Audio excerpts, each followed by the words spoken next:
Hello, friends. Today we are building Pikachu. So, diving into that set, it is set number 72152. Here are the beginning of the instruction books to show you the pictures. Really, really cute. Last night I went ahead and built the base for this. So, these are, I think, bags 11 through 16, basically the end of the set, but wanted to do this beforehand so that on the live stream we would be building the actual Pikachu. So this is partway through bag one, and we're going to continue. We are jumping to this one after completing Charizard, which you can see Charizard over here. That was the one that everyone voted on as their favorite that they wanted to see done first. So I dove into that one first. And then the second vote getter was for Pikachu. So of course, switching it up, moving over to this set, and then I'll continue back to the large set and finishing out all the big ones, which is fun. So I did spend a little bit of time. Hello, how's it going? We had some technical difficulties today, but I'm here. So I'm glad that you joined. How's it going, Missy?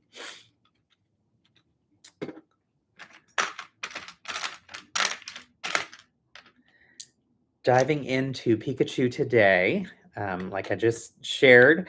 Yeah, yesterday I went ahead and built the base. So I'll talk a little bit about that as well. But really excited to do the build of the character with y'all today and to get a sense of how well or not well the build looks in person. Because I know a lot of people had some criticism and thoughts related to that. Hi, Bev. Hi, Missy. Good to see y'all. I don't know if you had tried joining the previous live. It wasn't really working right. I also had that kind of emergency that we had to handle this morning that took up more time. So thankfully, everything is resolved-ish. We're at a good place at least. We had an issue with our garage door. So not fun, but our garage door opened partway and then got off the track and messed up, and it was crooked, halfway open to where we couldn't open it or close it manually. And Philip couldn't get his car out to go to his work event, so that wasn't fun. Thankfully, the company that we were already working with to get quotes on replacing the garage door were able to come out and fix it for us temporarily and then take the payment for the replacement. So we've moved forward with that a little faster than we anticipated, but that's okay.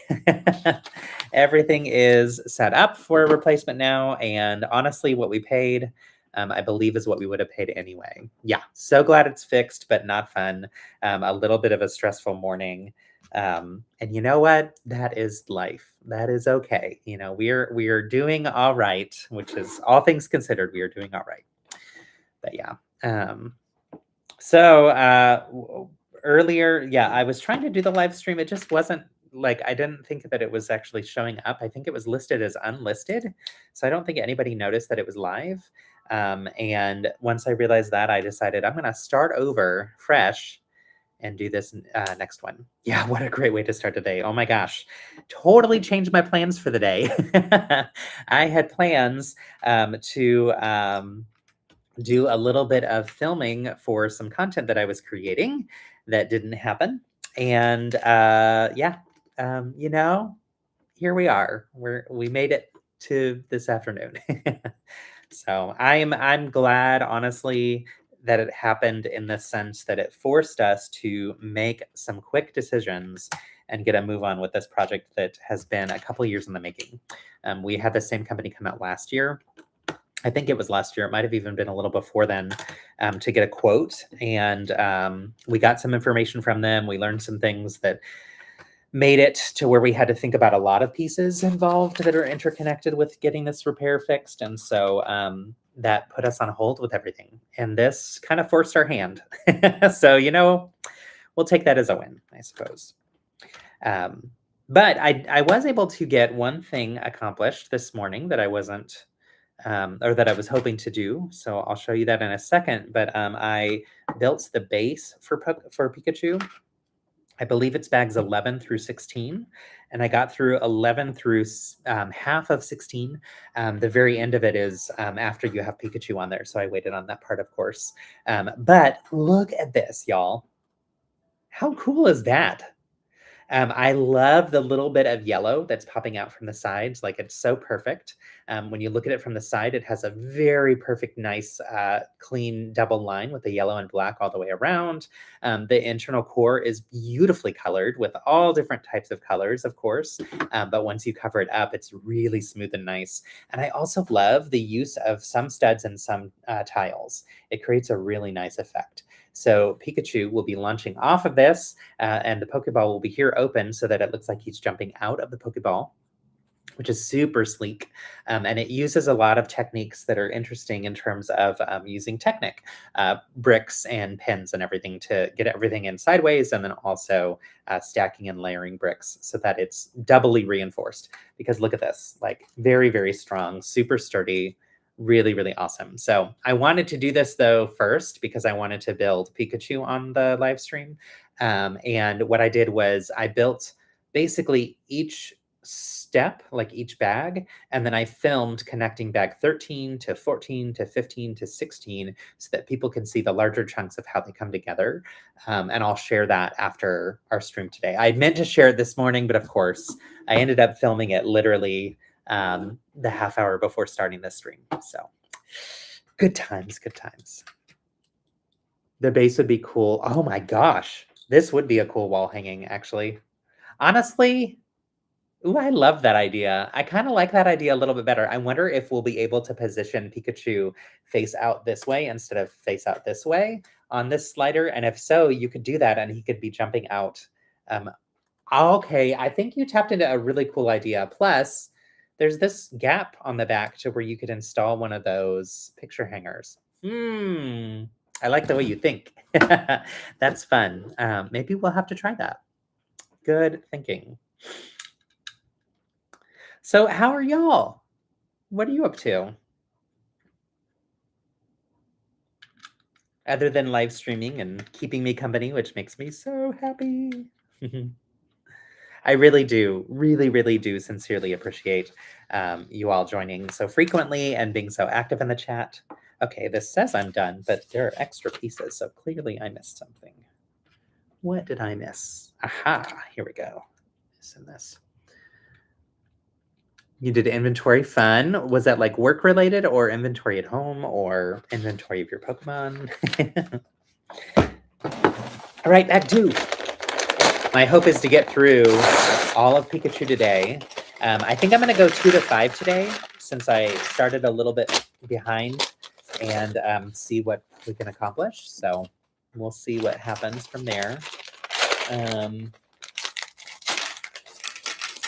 But my goal was to get through this and then to move over to starting Blastoise for work. Gotcha. Fun. Inventory. Sometimes I really enjoyed that when I worked in retail. And when I worked in like offices where we had to inventory the supplies that we have and that kind of stuff. I don't know, like there's something about that process that I find like kind of like a fun, detailed process that is enjoyable to me at times.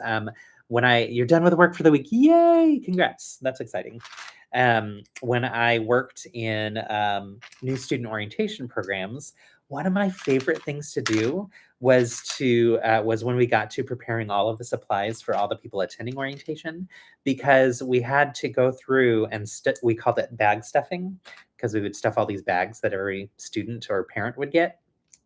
And I just loved the assembly line aspect of it, and it gave us kind of a break from what work typically felt like, and gave us just something very different to do. And usually we just play lots of fun music and jam out, and we would hang out with our student workers that were amazing leaders that helped us out with the programs, and it was just like really fun. So I like those types of tasks, as long as it's not the only thing you're doing, I think. I enjoy it. It's like a nice routine change. So it's been a very long time since I've had to do anything like that. I think probably since I worked at UT. So that was probably the last time that I did that type of bag stuffing for events and preparing materials for students. So, let's see. So I've noticed in the Pokemon Go app that the flamingos are abounding everywhere. I believe I've only caught one, maybe two. And of course, when the repair person was here, I got a notification saying that they were out and about, and I was like, oh well, I'm not going to have a chance to take a look now. If you could just hang out for maybe a little bit longer, that'd be great. So didn't get any during the lunch hour, and that's okay. I suppose that's not really an emergency. You have 3. That's fun. That's really fun. Yesterday we went down to Alamo, South Lamar, and so while we were down there, I was really excited to hit some Poke spots that I hadn't hit yet. I have 3 or 4 flamingos. They look so cute. They really do look cute. They're adorable. When I was on Lego Masters, one of the fun things that we did as like the week before we started filming, we had some kind of what they called training. It was more or less like preparing us for what the on-screen aspect was. So it wasn't necessarily like Lego building training per se, but they did have us build a mock that we had to practice presenting to the judges. And it was more for us to practice that part of it. And just, get us having fun with Lego, which is nice.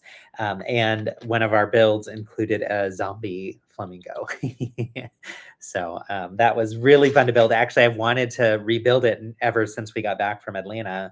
And I just never got around to it. So maybe that's something that I'll put on my list of like fun things to build eventually. So yeah, it ended up looking really cool. I was really super pleased with it, and it was like so random and weird, which just was so fun. But we did a zombie flamingo and a yard gnome, and so they were both yard ornaments, and they were the idea, the story behind it was the gnome was getting ready for Halloween by pulling out his Halloween decorations, starting with a zombie flamingo. So and where that was inspired was we we have a couple zombie flamingos that we put out at Halloween. And so for some reason, whenever we were talking about what this little story could be, that's what came to mind. So thought it was fun. So yeah, I see there's a third person on the chat as well, or on the feed, but I don't see who they are. So if you'd like to, I'd love to hear from you if you want to say hi. Hanging out here, building for fun. Let's see, how do these go? All right, so more Technic building. I mean, no surprise there. This is so Technic full. All of these builds are, the larger ones in particular. I do think that this is getting me more and more excited about the idea of eventually doing like a large,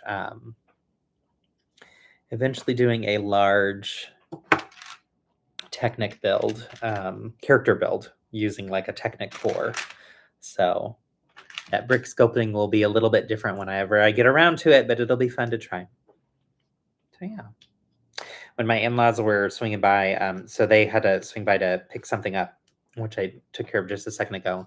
But they had seen, they both have recently subscribed to my YouTube, and they saw that I was doing a live stream, and my mother-in-law was like, oh, what is this about? It's like, oh, this is so fun. If you want to join, I would love to have you join whenever you want to. So that was fun. It was nice to hear that she had some interest there. So I really love how much they support this hobby and support us. They're wonderful.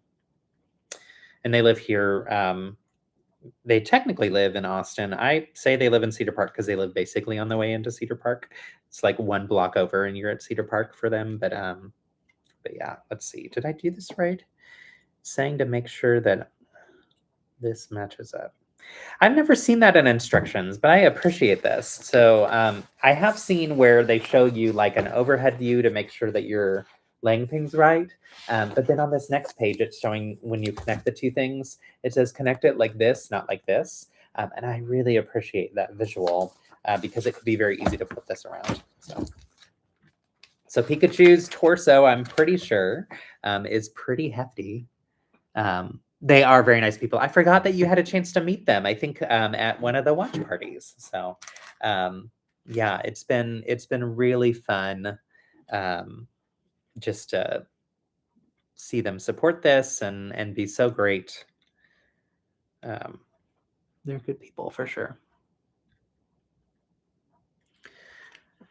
Okay. So we're getting some of these curved, call them feet. I think I've seen them mm, like, oh, you've seen the like this, not like this, one or two times. Yeah, I feel like I've seen that one or two times too, and it's usually in like some pretty big, intense Technic sets. Um, so yeah. All right. So, loving all of these yellow pieces in fun curves and shapes. What's fun is with the Wicked project I did, I built a hairpiece that had all of these butterflies from the Wicked sets flying off the head. And I had to redesign those butterflies to be solid color, but then also based on piece allotment and what was available, I had to redesign them just in general.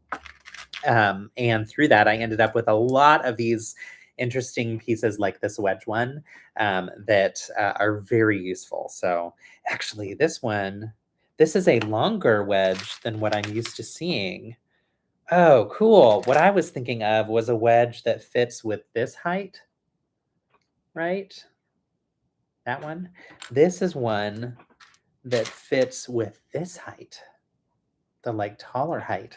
And you can see it has more of a point. It's like a sharper point, sharper angle.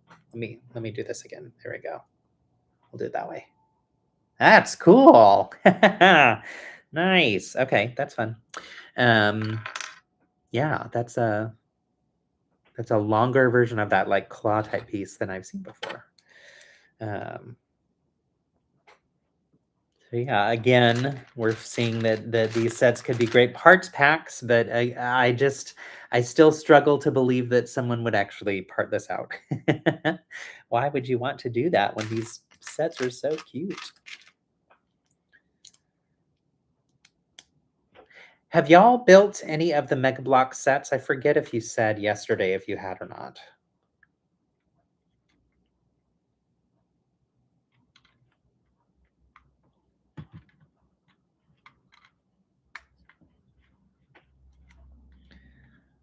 All right, these are real tight spaces. You haven't. You have the Squirtle Mega Block sets. Okay, yeah. Yeah, I couldn't remember if y'all had said you had. I did see one other ambassador who was building Eevee, bought the Mega Blocks Eevee as well to compare, and was curious about people's impressions of those. I am Lego through and through, so I'm not gonna do that myself, but I do think like the interesting comparison there is I'm curious to know what people's thoughts are on that. So I built one of the Detective Pikachu mega sets since there was one on clearance. Fun. Hi, Brandon. Good to see you. Thanks for joining. Y'all are so fun and so nice to join again. All week long, it's been like, yay, love hanging out with this crew. I don't know if you saw earlier, but like I briefly canceled this stream and postponed it because we had some issues at home, but they're resolved now, more or less. We had to replace our garage door, and that was also keeping us from being able to leave the house, which Philip had a work event, so it's kind of important for him to be able to leave. Okay, yeah, so this is the one that I was thinking of, this size. So we're getting both sides in here, so that's cool. Nice. Let's see.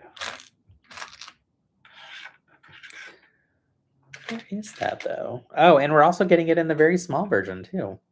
That's cool. You also have a Nano Block Squirtle, the tiny little bricks. Those tiny little ones. I can't remember if Nano Blocks is the one that's owned by Lego or not.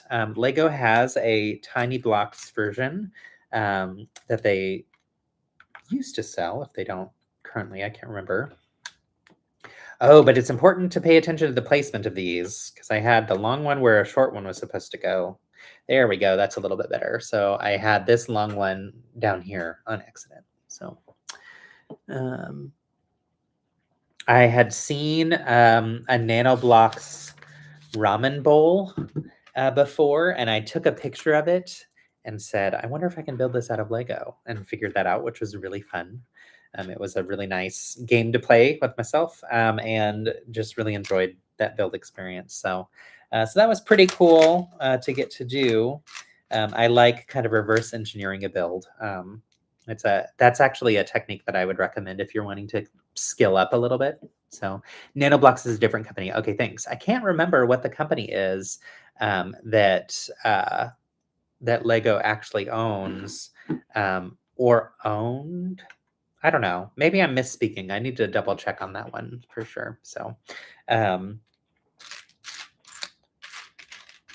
when Bart went to the inside tour, he brought back those little tiny blocks. I can't remember what those ones are called, but I was excited to get some of those to have in our stash. So they sit on my desk that currently is unusable because it's covered in stuff.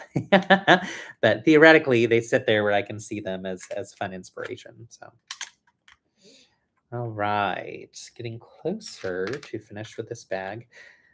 This is a really fun one. Lego has Modulex. Thank you. That's the one. But they are older and Lego doesn't make them anymore. I knew that there was something about like it was in the past and I couldn't remember all the details. Thank you for doing the research for me. Gold star for you. Appreciate that. Yeah, NanoBlocks I'd seen. I do think that the ramen bowl that I saw was a NanoBlocks set. And so it was fun to take the picture of it, and basically I just kind of looked at the picture that I took from the store and then played around with bricks and made my own version of it. So it ended up, I mean, it doesn't look identical, I'm sure, to what that one looks like in Lego. And I'm sure I took lots of different creative liberties with the parts I had to fill the ramen bowl with food. But it was so much fun to do. So you'd bought some on Bricklink way back. I had to go look at them to remember the name. Nice.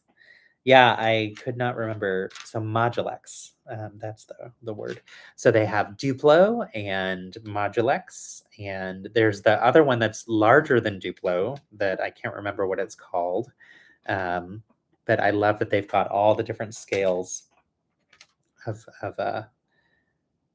bricks that are available. All right.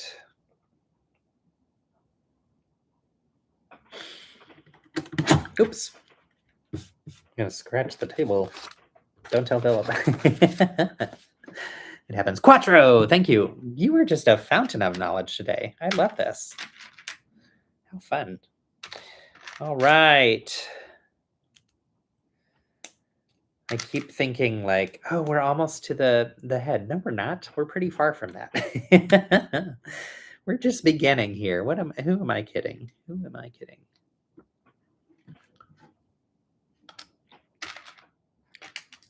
Okay, getting lots of these parts too, at least 4, but I think there'll be more in there too. Those are fun. Nice pieces to like seal it off and make it look clean and crisp. Remove some of those studs from view, which I appreciate. Y'all, I was playing today and realized that I was going through my Pokemon in Pokemon Go and transferring them to the researcher or wherever they go when they're transferred, they magically disappear and they give me candy. But when I was doing that, I noticed how many of them are just round balls. And I thought, you know what, I could make some of these round ball, like a Ghastly or some of the other ones might be fun to do. I have a tutorial that I want to do on how to build the larger balls, like the large Pokeball that I did. I do have the digital instructions for this, and I will be sharing them soon, probably next week, because I have some editing to do on the instruction book to make sure that it works smoothly. Playing around with Lego Studio is newer to me, so it's taken a little bit of time. But anyway, I thought it might be fun to also design some of the Pokemon that are balls um, for people to be able to learn from too. So we'll see. If so, which one should I do? I think there was. I almost said Voltron. That is not. That is not a Pokemon. Vol something though, right? Okay.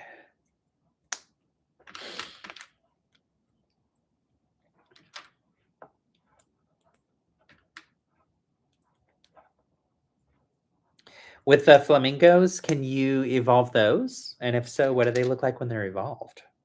Do they still keep like a flamingo look? And are they called flamingos?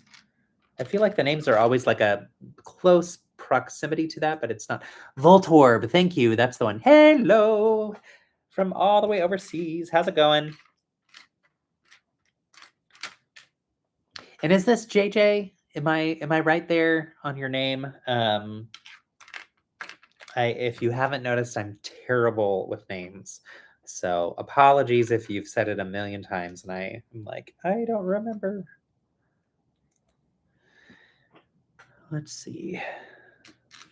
I love too how with the flamingo doesn't evolve. Okay, and it's called a flamingo. Like it's literally just you're collecting flamingos, the real bird.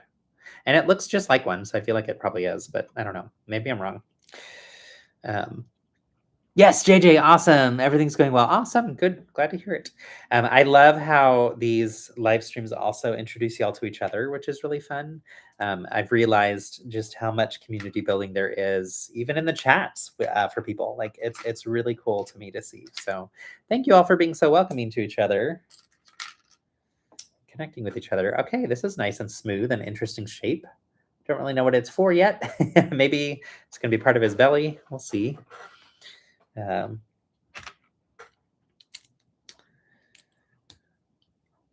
did feel a little odd to me to be flipping from one set to another set without actually completing it, but I'm glad that I did. So the Pokemon name skips the letter N from Flamingo. Flamigo. Oh, thank you. I didn't even notice that you were writing Flamigo. I'm like having to look real close and squint. Okay, so we're getting these in this set, which I love. It's the double-sided 2x2 tall snot brick. Those are always fun. A set that I would highly recommend that uses lots of really cool snot building techniques and is a gorgeous display is the Minerals set that was from LEGO Ideas. That was so much fun to build. And actually, I ended up incorporating elements of that into my Wicked build. So the glasses that we did for the Emerald City, I loosely used some build concepts that came from that to make some kind of green emerald type shapes that come off of the glasses. And it was so cool. And then I made some smaller green and pink minerals that are very similar to what comes in the set, so that I could have them kind of all scattered around my Wicked display. So that was really fun to get to do. But that's definitely a set I highly recommend. It came with a ton of these pieces in green and pink. Actually, no, it didn't come with those. It had a few of those, but then I did them on my own. Yes, green and pink. Really, really pretty bricks that are really versatile, which is nice. So if you're interested, I could go grab one of the little gems that I have that are pink and green to show you what they look like. So we're building this twice. Let's see. I wonder if this is one I could do from memory. Actually, probably not. I always say how much fun that is, but then I don't actually practice it while I'm with y'all because I don't want to mess it up while I'm on stream.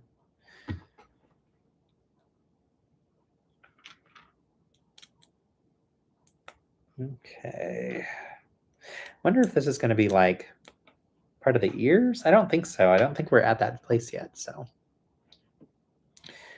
Green and pink, pink and green. That was so much the color of everything around our house for a long time, all the Wicked stuff. And so, yeah, our house is full of pink and green fun things, which I love. So, Hello, how's it going, Zach? Thank you for joining. Okay, I did this wrong. I definitely did this wrong. What did I do wrong here? Oh, okay. I see. So this flips. Please hold. Let's try that again. There we go. That looks a little bit more symmetrical. Okay.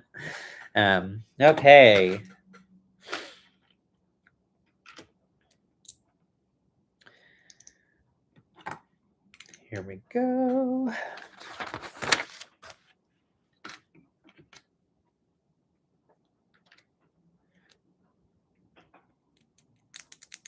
Oh, it's doing that same technique or instruction thing where it says, do it this way, not that way again, which I like. So we're about to connect these two larger chunks together. So.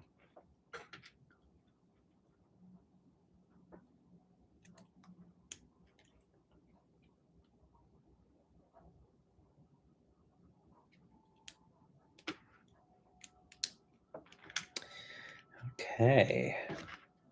Finishing up bag 2. And this is going to go like so. Okay. Interesting. All right. Here's the shape so far, and y'all, this makes no sense to me. But that's fun. Taking a break from the big one to work on Pikachu. Yep, and I'm very happy to have switched. It's nice to change it up. So, you got big news. Fast and Furious Hollywood Drift is opening at Universal Studios Hollywood this summer. Yay! Okay, that is exciting. Do you live nearby to where you're able to go? Because that's really cool. I'm really hoping that Universal introduces or creates and opens an Oz. That would be amazing if they were able to create a whole Wicked themed section. I know they've had like some different pop-ups and things in there, and we haven't been since any of that happened, but I would love for that to happen. And I think it would do incredibly well, at least for a little bit, but I think maybe even a long-standing excitement around the Wicked movies would make it successful. So I also heard rumor that they're working on the potential book and script for a new movie, which would be more connected to Wizard of Oz. So we'll see. You're an annual pass holder. That's right. You were one of the last guests on Supercharged last year. Nice. Did Supercharged get replaced with this Fast and Furious one? It's really fun. Oh yeah, we've talked about you being an annual guest, an annual pass holder before. Oh,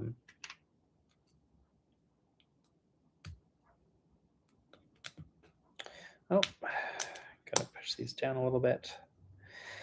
Loving these colors all on the insides of these models. So fun, so bright. Lots of like this like bright aqua, the purples, the magentas. Where's the piece? Here we go. So yeah, like I said, tomorrow we may also have my in-laws as guests watching along too. So we'll see. It'll be fun. I missed you finishing the Eevee build. Did you notice the color tiles, hidden details? Yes, it is so cool. So what Zach is mentioning is inside Eevee, in the tail, I believe, there are some hidden details where there's 8 colored dots that are in there to represent the 8 evolutions evolutions of Eevee. So that was really fun to get to experience. And the cool thing was, it was the night before that I learned about those 8. And so I came into the build knowing that Eevee evolves in very interesting ways and unique ways, different than the others. And so it was such a treat to find that we were there. So it's gorgeous. This build is so cute. Like I'm obsessed. Let's just play with them a little bit. So yeah, the ears, I love how they can articulate. I love how he can look surprised. The head can articulate in lots of different ways too, because it's on a round ball joint. The tail can move back and forth, but can also spin. So then it can also go up and down depending on how you have it set up. And it's in the tail, but you have the hidden details. I think it was on the tail. It might be in the head. And then the legs also move and the ankles move as well. So really cool, great posability, such an adorable build, and one that I'm very, very happy that we have. So I think that was a good choice for this start one. Great Easter eggs in it for sure. In the core of this, there's a portion in the instruction book that I was wondering if it was an Easter egg. So once we get to that part, I'll show you what it was and see if you can let me know if you would know what Easter egg it is or if I'm just making things up. But it seemed like a purposeless thing that was added in there that I thought someone's got to know what this means. I'm sure it means something cool.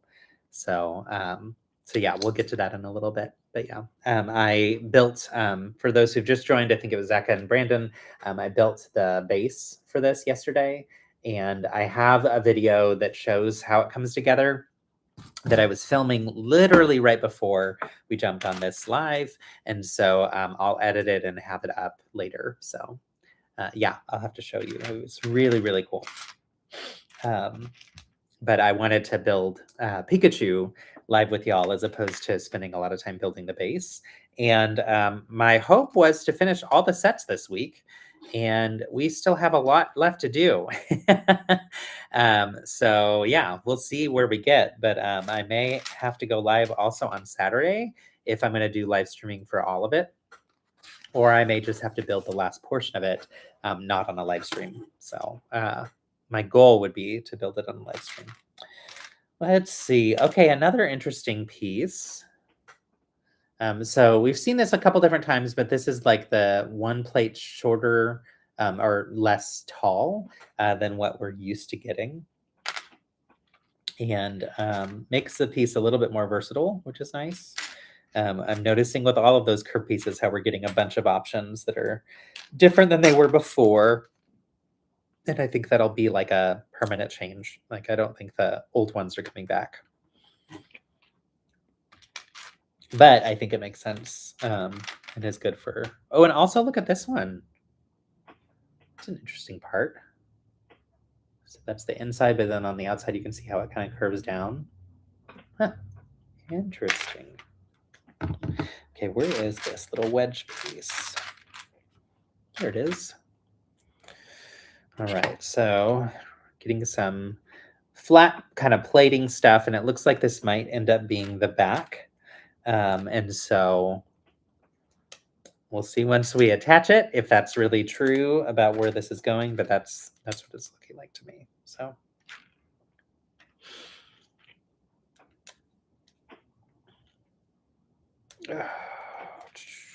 let's see, here we go. This and this here. So it's, yeah, more of it's being filled in. Yeah, I think this will be probably for the back. Have you caught a Pikachu in Pokemon Go? I have caught two, and I was able to evolve one, and then I kept the other one unevolved, and I have him as a buddy from time to time. Lately, I've been focusing on having my Eevee as a buddy because I'm trying to get to be able to evolve it to Sakura, or I changed the name to Sakura, and by doing that, it allows you to evolve it to a specific evolution, and I have to have it as a buddy for a while and complete some specific challenges before I can evolve it. So, but yes, I usually bounce between Pikachu and Squirtle. And for a while I did Ninetales because they were like all over the place. But yeah, I love the little Pikachu. He's cute. Cute, cute, cute. What are your thoughts on the colors in Pikachu? There's quite a big influencer in Germany who's really against the colorful bricks inside Lego sets, and he's very vocal about that. I completely disagree with that person. They are allowed to have that opinion, of course. I think it's brilliant and smart for them to do that. I think when you're building a Lego set, especially when you're new to Lego building, it can be really challenging to figure out where you are and what steps and what part of the process and everything. And so having those colors on the inside can be a very helpful tool. And I would say that that's true both for experienced builders and also for brand new builders. So I really love that there's multiple colors on the inside, as long as it gets covered up. So here you see that's the inside. We're gonna just see yellow on the outside, and that's great. With our Charizard, there are a couple portions where some of it sticks through, and I do not like that. So I think in those cases, they need to be really thoughtful about not having those colors pop through. So, but that's my 2 cents on it. What about you? What are your thoughts on it? Curious if you agree or disagree. If you disagree, get out of here. Just kidding. If you disagree, let me know. It's always interesting to learn. Okay, so this should clip on here. Oops. There we go. Yep, I believe this is going to be the back. And yeah, you can see it's basically solid yellow. You don't really see any of those colors popping through. So I think it's a good thing. I also like when you are parting out a set like this, if you ever do that, how it gives you some really interesting parts that you're like, oh, I didn't think to have this one in this color. So sometimes you can also get some really interesting pieces that way.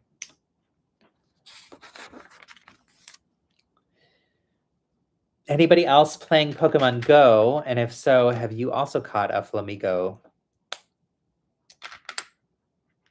I'm learning the names, y'all. I'm doing my best. So appreciate I'm going to call you my trainers. I don't mind random colors on the inside as long as the random colors don't show. Exactly. Totally agree. Totally agree. I'm going to, Missy and Bev, I'm going to call you my Pokemon trainers because you are teaching me all the things. So, and I would probably include Hector or Tito in that too, because he's taught me a lot as well.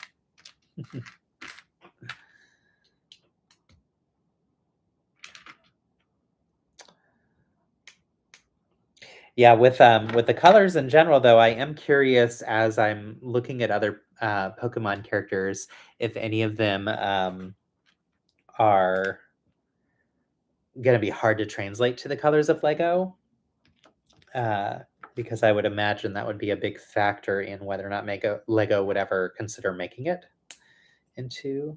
Okay, this might be a little foot. We'll see. Makes sense. I've got the same opinion, although the colors can be quite random at times, but I'm not complaining. Agreed. Yeah, and honestly, I think it's a good thing because it helps with people's build process. So, but I also come from a background of education and learning and teaching, and so anything that is a good teaching aid that still results in a quality product, I think is a wonderful option to have. Okay, not feet, but hands. It looks like. Okay, so now we're getting these cool curved bits. So take a look at this. So here's the front. I'm going to put this one here. You can see how, oops, I've moved it too high up. Let's try that again. I'm going to put it there, and you can see how it kind of curves in at the front, but then stays solid at the back. That's pretty snazzy. This one will go here. And then I think I missed... Huh.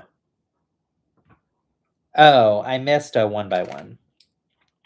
That makes more sense. I was going to say, that's not wanting to be solid. Let me double check. I think I may have missed a step. Ah, I did. I missed a bunch of steps. There was like one thing that connects a whole bunch of things together, and I somehow just like skipped right over it.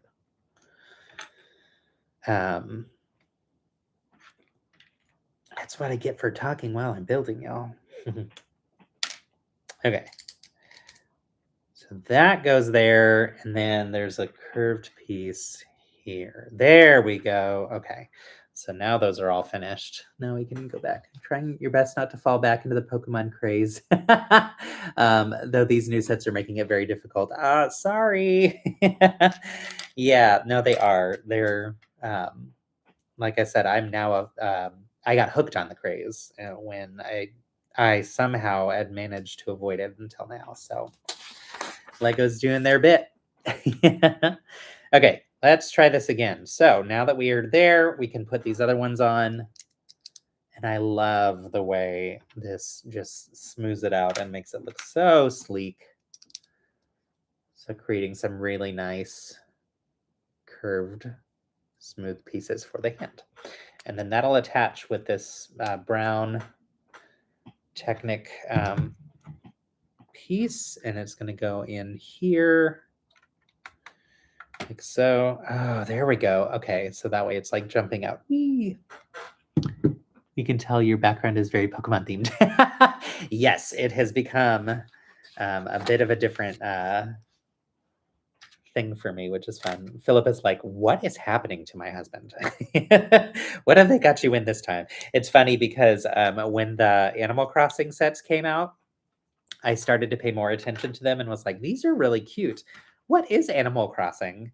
And then pretty quickly, I started to get into the game on my iPhone and was playing the iPhone version of Animal Crossing and really enjoying it and thought it was cute. It's called the Pocket Camp.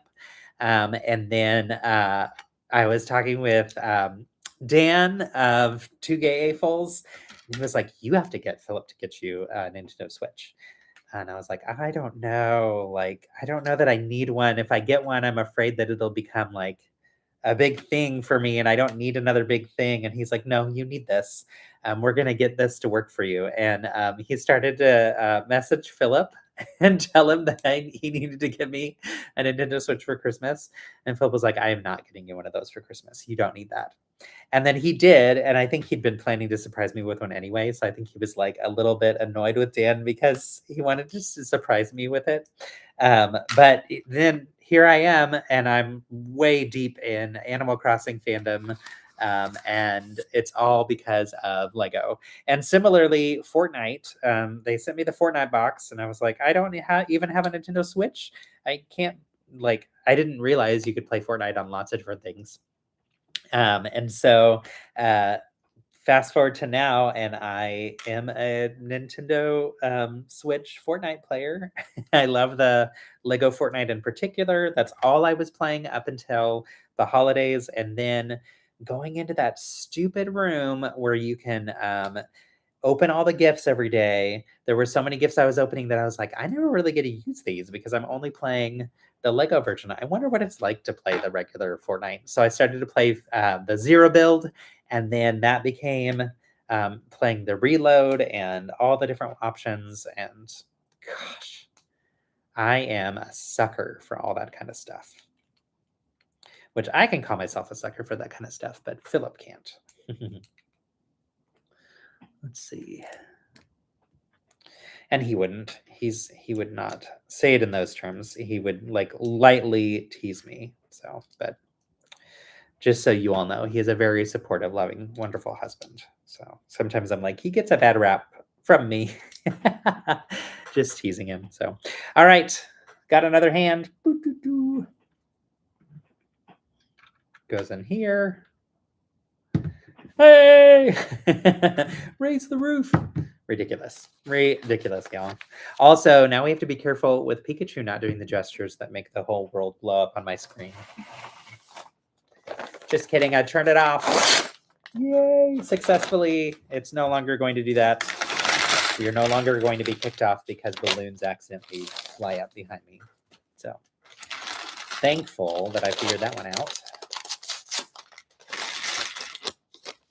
Brandon and JJ, are you Pokemon fans? And do you play any of the games?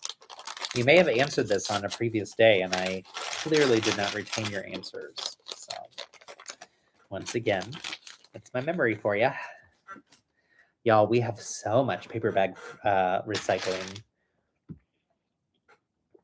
These sets are just chock full of paper bag stuff.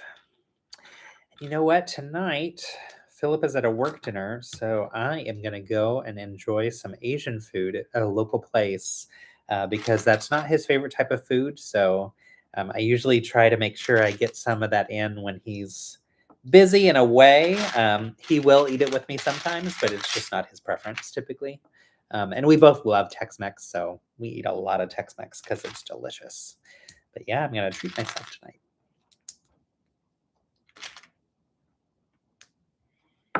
He's got a whole bunch of colleagues from around the world that are all in town. Have you tried Filipino food? I have, and it's delicious. I used to live in Miami, and when I lived in Miami, it felt like every block there was a different restaurant where the person who ran it was from that actual country, and their food was completely authentic and amazing. And I was spoiled rotten. And then I moved to Austin, and we have incredible restaurants here as well. I feel like the restaurant scene is really, really outstanding here. So the neighborhood that we live in is surrounded by incredible Asian restaurants of all different backgrounds, which is great. One of my favorites is this Vietnamese place right around the corner. And we also have a delicious pho place, a Chinese, like traditional Chinese food, not like fast food Chinese place right here. There's a great ramen place and there's a sushi place. And the sushi place I don't love, there's a better one down the street from us. So I go to that one as opposed to the one that's like literally in our backyard, it seems like. So, but yes, we are spoiled rotten with food. You love Tex-Mex. Nice. You collect the cards. You used to play Omega Ruby on your... Oh, that's right. I think you said that before. In the future, you'd like to start playing the card game, but you need to find others to play with first, and you haven't had the time yet. Hi, friend. How's it going, Maya? I almost said Maya. Maya. Have you started building your sets? Did they come in? I'm excited to see your reviews once you get them up and running. So I know though that yours were a little bit delayed, and I also saw like Jay just got his. Jay from Jay's Brick blog. I'm in Australia, so I think I just randomly lucked out with mine arriving early. I don't really know how that happened. On the flip side, I am getting the wave of Batman sets that I specifically asked if I could get to review because I got to interview the designers at Fan Media Days and loved it. And we also were just kind of on a Batman kick last year. And so they said yes, but then they forgot to send them to me. And so I reached out and was like, hi, is this still happening or did I miss it? And they said, oh, no, sorry, we forgot to send them. They're on their way. So while we're doing Pokemon Week right now, I think when those arrive, I might also do a Batman Week. So you've been pretty sick? Oh, no, I'm so sorry. Not fun at all. I hope you're feeling better. Not fun in the slightest. But I am glad that you joined today, even if briefly. That's nice. I'm hoping to start this weekend. Cool, cool. Yes, get well soon. All around the world, we're wishing you those well wishes for sure. Such kind people here.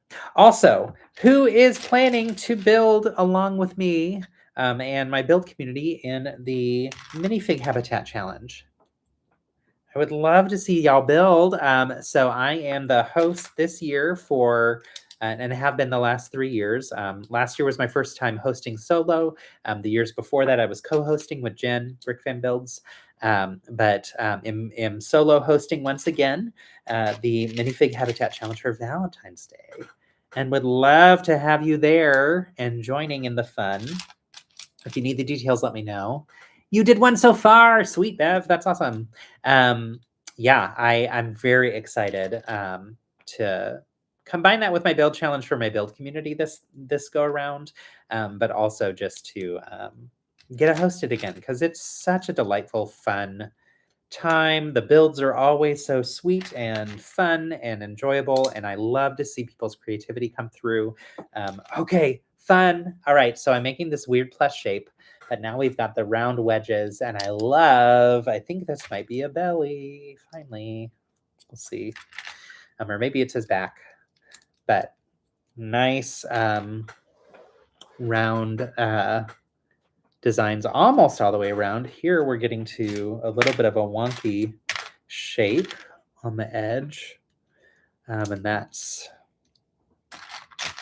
it's actually making a super fun teardrop shape, which is probably not the purpose whatsoever. So you finished all 3, but you're not happy with one, so you might change it. Nice. That's exciting. And your dad is doing the habitats. Yay! Love to hear it. Your dad has been so good to build along with me through my build challenges all last year, and it was so fun. I felt like I got to spend time with him every week, even though it was all virtual. So I'm so glad that he's still in for it. So much fun to get to, just hang out with people all around the globe through these virtual challenges and things, and through these live streams. Y'all, we've got people from at least 3 different countries on here right now. How cool. Pika Pika! Hey, pal. How's it going? Boop. If you don't know, that is our friend Cody. Cody, how is life? What's new? What's happening? What's the jam?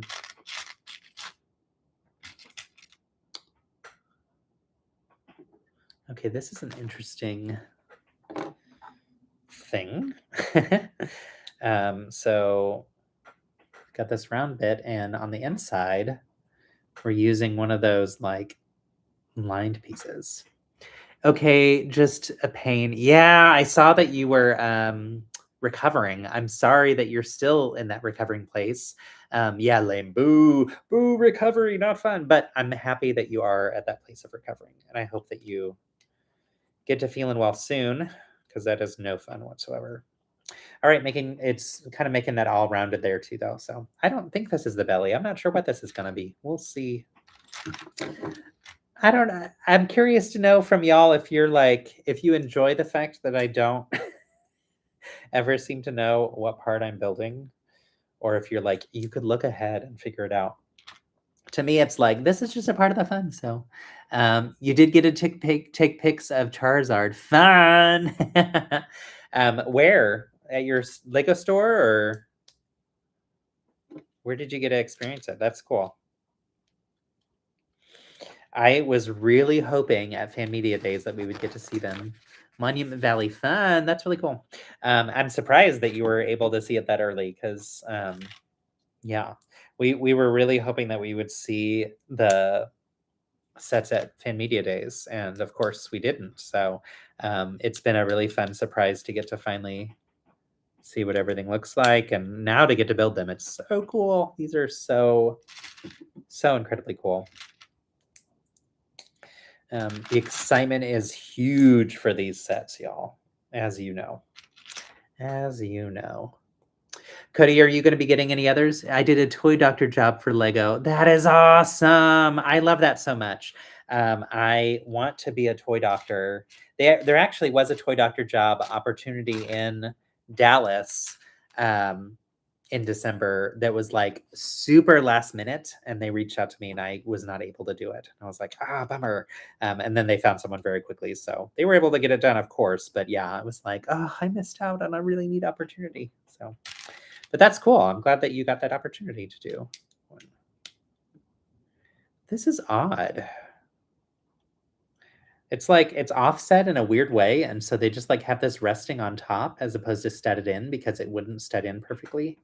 But yeah, what are toy doctors? Good question. So when Lego does a event, or like they're filming something with a Lego set, or they're filming something with an influencer that's not like a Lego person that doesn't know much about it, they'll hire in local AFOLs, or just Lego people that they know in different areas, to make sure that they can fix and adjust the model if it breaks, and have it ready to go for the film shoot. So the one opportunity that I had that was in Dallas, they had shipped the models ahead of time, and it was to this other like YouTuber that was filming with it. That YouTuber didn't know how to build the things, and apparently everything arrived completely broken, and so they had to rebuild from scratch without instructions, because it was like sent from Lego, a custom thing that was built just for that thing. So I'm glad in the long run that I didn't get that one. My friend who I worked with on the Lego shoot for Wicked, or the Lego project for Wicked, she was our project manager. She told me later, she's like, you actually lucked out. That one was really rough. So yeah, I guess I lucked out in that case, but yeah. But it's a cool opportunity. It's not something that's frequently like it's not necessarily something that happens all the time. It's kind of rare that those come up. So and sometimes I'll get those type of opportunities because I'm in the Lego Ambassador Network, and so they know of me. But they're tapping into AFOLs regardless if you're a Lego Ambassador or not, or if you're Lego Fan Media, I should specify. If they know that you live in a certain area and have the skill set that's needed. Um, so some people think like, oh, I got that opportunity because I was on Lego Masters, or I got that opportunity because I'm fan media. And the answer is kind of yes and no. Obviously, I'm on Lego's radar, and they're aware of me because of the fact that I'm fan media. And obviously, Lego Masters was amplified my visibility a little bit too, but it also you are far more than a basic brick. You are an expert builder, my friend. But yeah, so like clearly I'm on their radar for those reasons, but also I got the opportunity because they needed an AFOL, and they specifically needed someone who could do fashion design, and they didn't know if I could, but they knew that I was a massive fan of Wicked and said, we're taking a potential risk here by asking you to do this because we don't know if you can do this, but would you be interested in working on this project? And I was like, absolutely. Absolutely. That would be the coolest thing ever. So that project had more to do with me being a Wicked mega fan than it did with me being fan media or anything. So, but all that said, my Wicked build that's right there above my thumb on the wall, that came through because or they were aware of that build because Lego sent me some of the parts to work on it as a part of a trial run that they were trying with something that they ended up canceling, which is a bummer.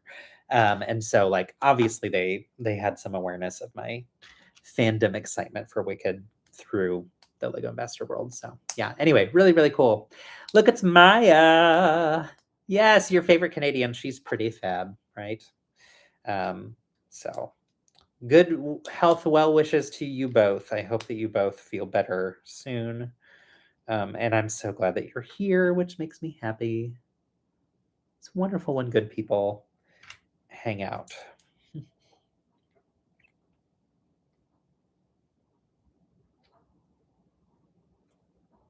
Maya, remind me, were you at Brick Slopes? I can't remember if I saw you there or not. I know obviously that you were at Rodeo the last 2 years. And I think that's the only time I saw you, but I may be missing I may be forgetting. Forgive me with my forgetful brain. Okay, let's see. So yeah, this is full of Technic. Lots and lots of Technic here, and that's okay. Lots of interesting. Oops. Take a minute. Oh no, dropping things left and right. Here we go.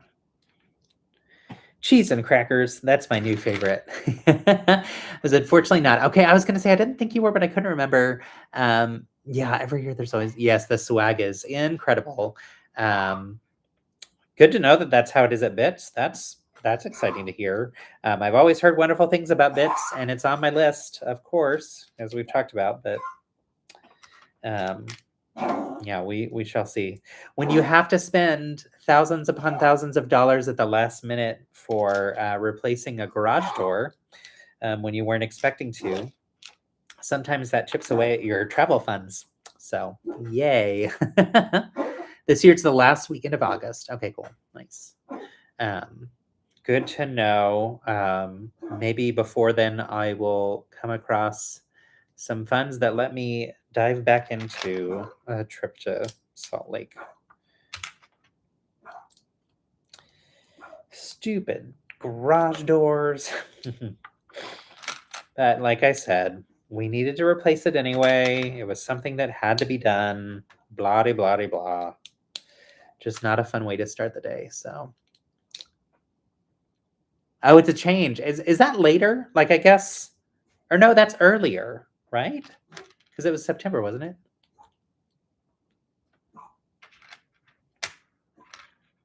You tell me, because clearly I don't know that I'm remembering that correctly. Later, okay. Oh, it's early August. That's right. Okay. Yeah.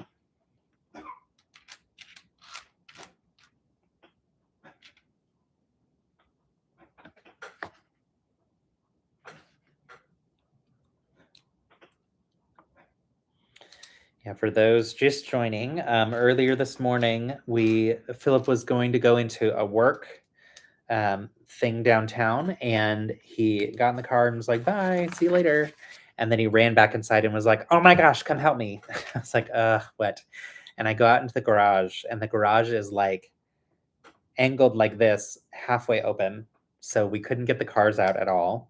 It came completely off the tracks. One of the wheels that like is in the track shot across the garage while we were in there trying to fix it ourselves. And that's when we decided maybe we shouldn't keep going about this ourselves. It seems a little unsafe. Yeah, he ended up having to stay home and do most of his calls from home, even though people flew in from all over the world for these work meetings that he's at this week. So I initially had messaged that I was going to cancel this live stream and postpone it because, like, who knows when this is going to be resolved and blah, blah, blah. And then the repair guy was able to show up at noon. They gave me a quote from noon to 2, but he showed up at noon and was able to get us to get our cars out of the garage. And then we paid for a complete replacement of everything. So now our garage is locked shut for the foreseeable future until all the materials and everything come in and they can actually fix it and repair it. And yeah, fun times had by some today. So, okay, this math is not mathing. What is wrong here? Or no, it is. Interesting. There's like a weird gap. Didn't notice that before. You always compare big money spending to how much Lego I could buy with the same amount, right? For sure. Yeah, it's been a rough morning, but we're good now. Hopefully, I can plan to make it to Slopes this year with more members of your lug. That'd be great. I love that I've gotten to see you so many times the last handful of years at multiple events and not just at rodeo. And same with you, Cody. I love that you've been coming to rodeo. And that we get to hang out while you're here. I would love for us also to get to go to Slopes again this year. So Philip and I were talking about budget for if I could go to Cascade. He wants to go with me too, but it may be a solo trip this time if I am able to go. And that was before all of this garage shenanigans. So yay. Ugh. Oh well, it is what it is. Yeah, I've heard wonderful things about Cascade. Wild times going on at yes, it's been nuts.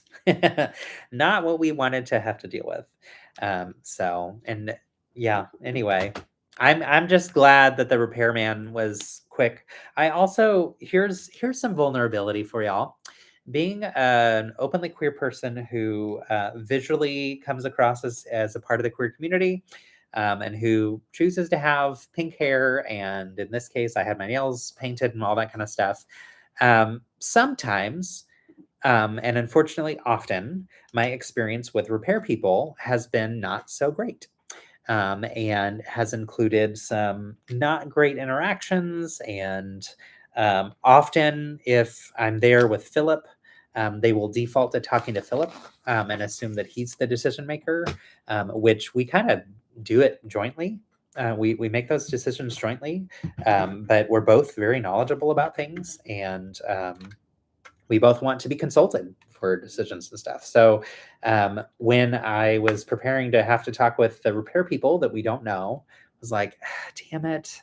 I just painted my nails yesterday. If I knew that I was talking to repair people, I may have not painted them, which is stupid that I even have to think about that. But I know that sometimes I get taken more seriously when I show up without painted nails. Or when I show up without a graphic design on a t-shirt. It's impossible to change the pink hair. Like I could put on a hat, but no, I'm not going to do that. But it was just one of those things where it was like, well, now I'm going to be thinking about this all day until the guy shows up. Guy shows up. He's great. It was wonderful. It was a really positive experience. He was so nice. He, because I was outside first, because Philip was on a work call and I was handling a lot of the initial like intake. When Philip came out, he talked to both of us and like paid attention to both of us and made eye contact with both of us. I led the discussion because that's kind of what we'd planned on. And as he was giving us the prices for things and whatever, I was the one to communicate, I believe that's going to work, and to cross-check with Philip. And it was so good this time. So major kudos, Jeremy. I know you're not watching my live stream, though someone's at the garage door. That's odd. And shouldn't be. That's so weird. Okay. Whatever. Anyway, I have the alerts on because our garage was half open all morning. So we were like trying to make sure that no one was coming to hang out in the garage while we were home. But also when we're not home, it'd be nice for them not to. But yeah, Jeremy was wonderful, wonderful guy. And it was a great experience today. And so that goes to show you that sometimes you can be nervous about something and there's no need.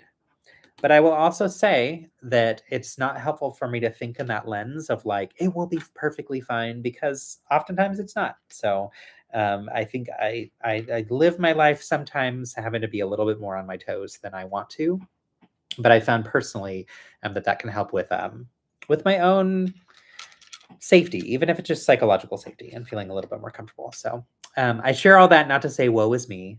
So please know that that's not what I'm saying, but more as just like education about like, this is what happens sometimes. So you have to go through all that. Thank you. Yeah. And honestly, as a woman, I would assume that sometimes you experience that, and hopefully not. I don't want to make those assumptions and have that be true.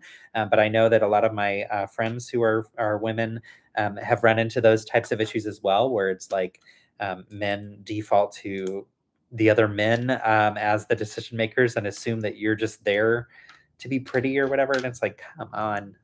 Like, can we move forward? The world can be cruel.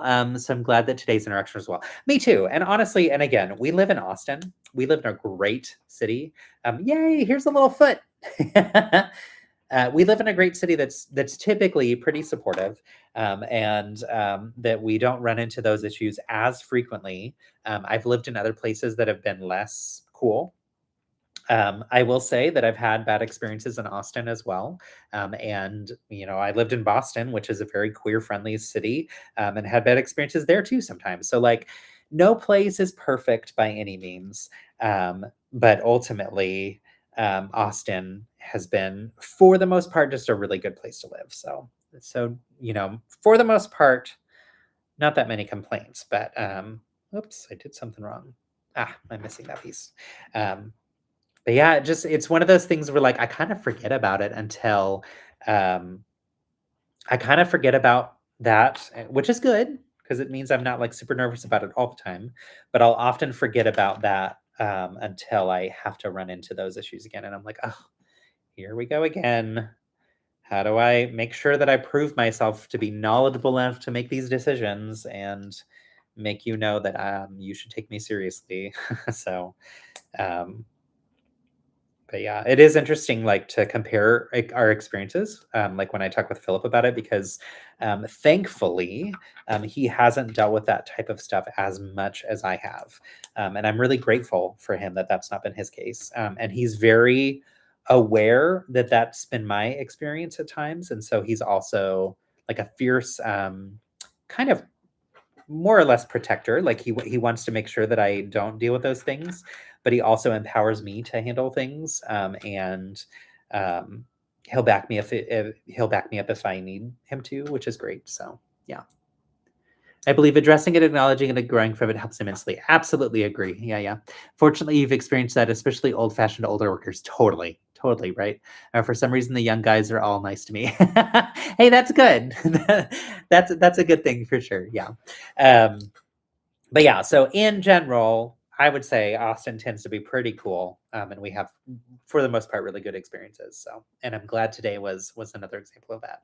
Now we'll see when the repair people show up again with the door to install it. I will probably be the one taking care of that because my work days are much more flexible, and so on those days, I'm hopeful that Philip will be working from home. So if I do need to call in for reinforcements, I'll be like, "Hey, here's my husband, and he's gonna rough you up if you're not nice to me." So just kidding. That would never happen.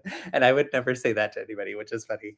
Okay, so this has a technical. We've got the Technic piece there that is it articulates a little bit, which is fun. So we can attach it here. But now you can see the foot can kick out. It can also go up and down, which is cool.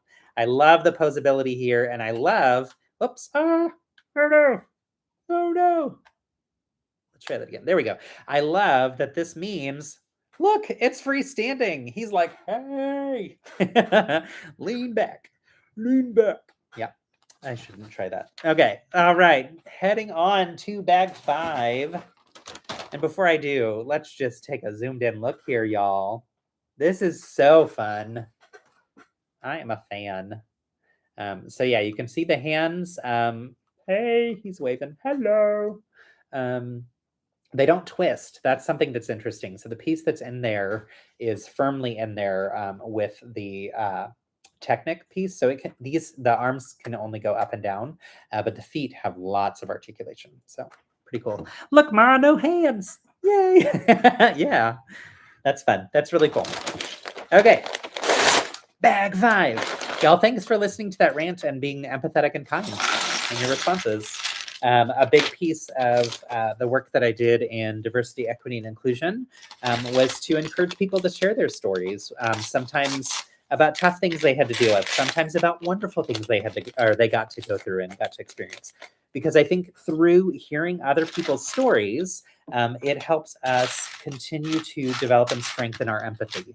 And so when I talk about things like build kindness as my slogan, that really fits well with this type of storytelling. So Tiago's live again. Yay! Fun. Is he also doing Pikachu today, or is he moving on to another one? I have never done or participated in any of Tiago's lives, and I should do that sometime. I love that dude. He's great. Great guy. I also really value his perspective. He always has a really unique and interesting take on things, having that insider experience of having worked at the LEGO group. So yeah. Let's see. I am missing a plate. Here it is. It's interesting with all of, this is very much giving banana vibes to me. All of these yellow and brown pieces. So what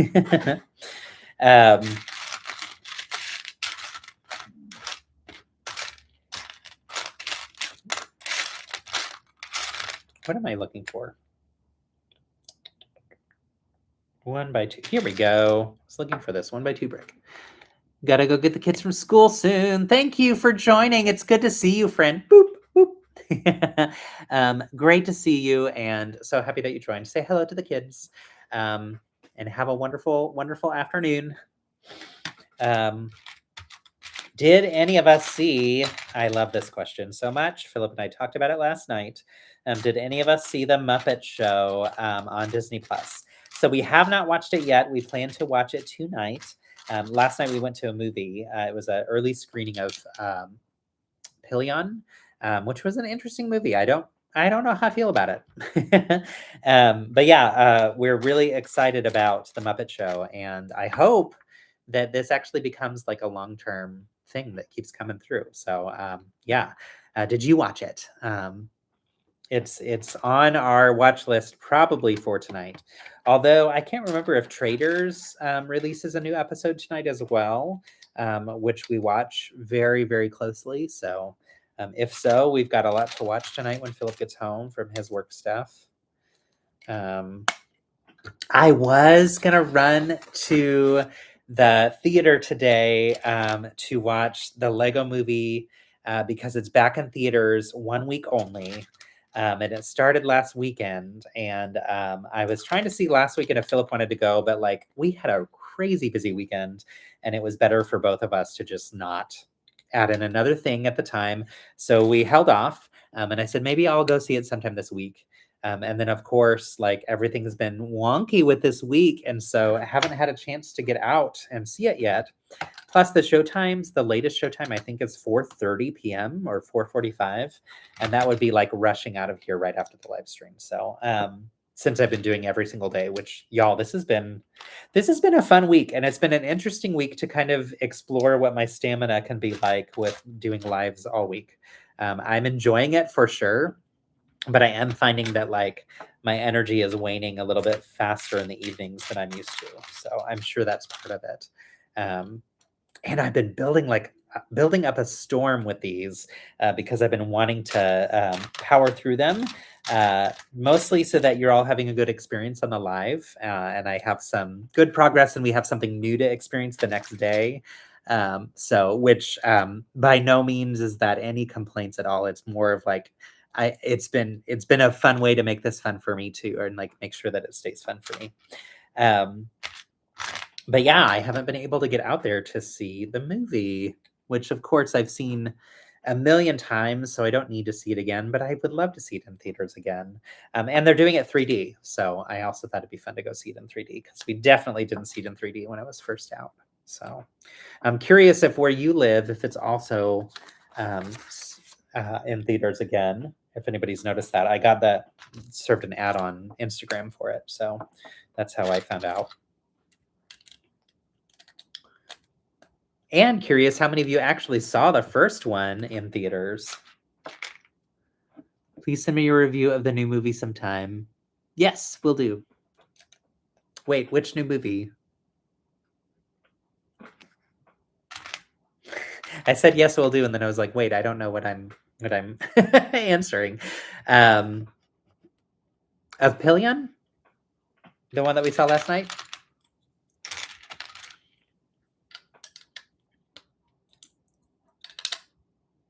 It was an interesting movie. It's definitely has adult themes, and so I probably won't talk too much about it on here. But I just don't really know how I felt about it. It was very well written and very well acted, but the story I just don't know that I liked all that much. We'll put it that way. So, but yeah, we can talk offline too a little bit more about it. The Lego movie hasn't released here, but I did see when it originally was in theaters.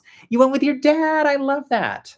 But yeah, I'll message you offline later about it too, about the movie we saw last night. Because yeah, it was interesting. It's one of those like when we left the theater, both of us were like, "Huh, did we like that? I'm not sure."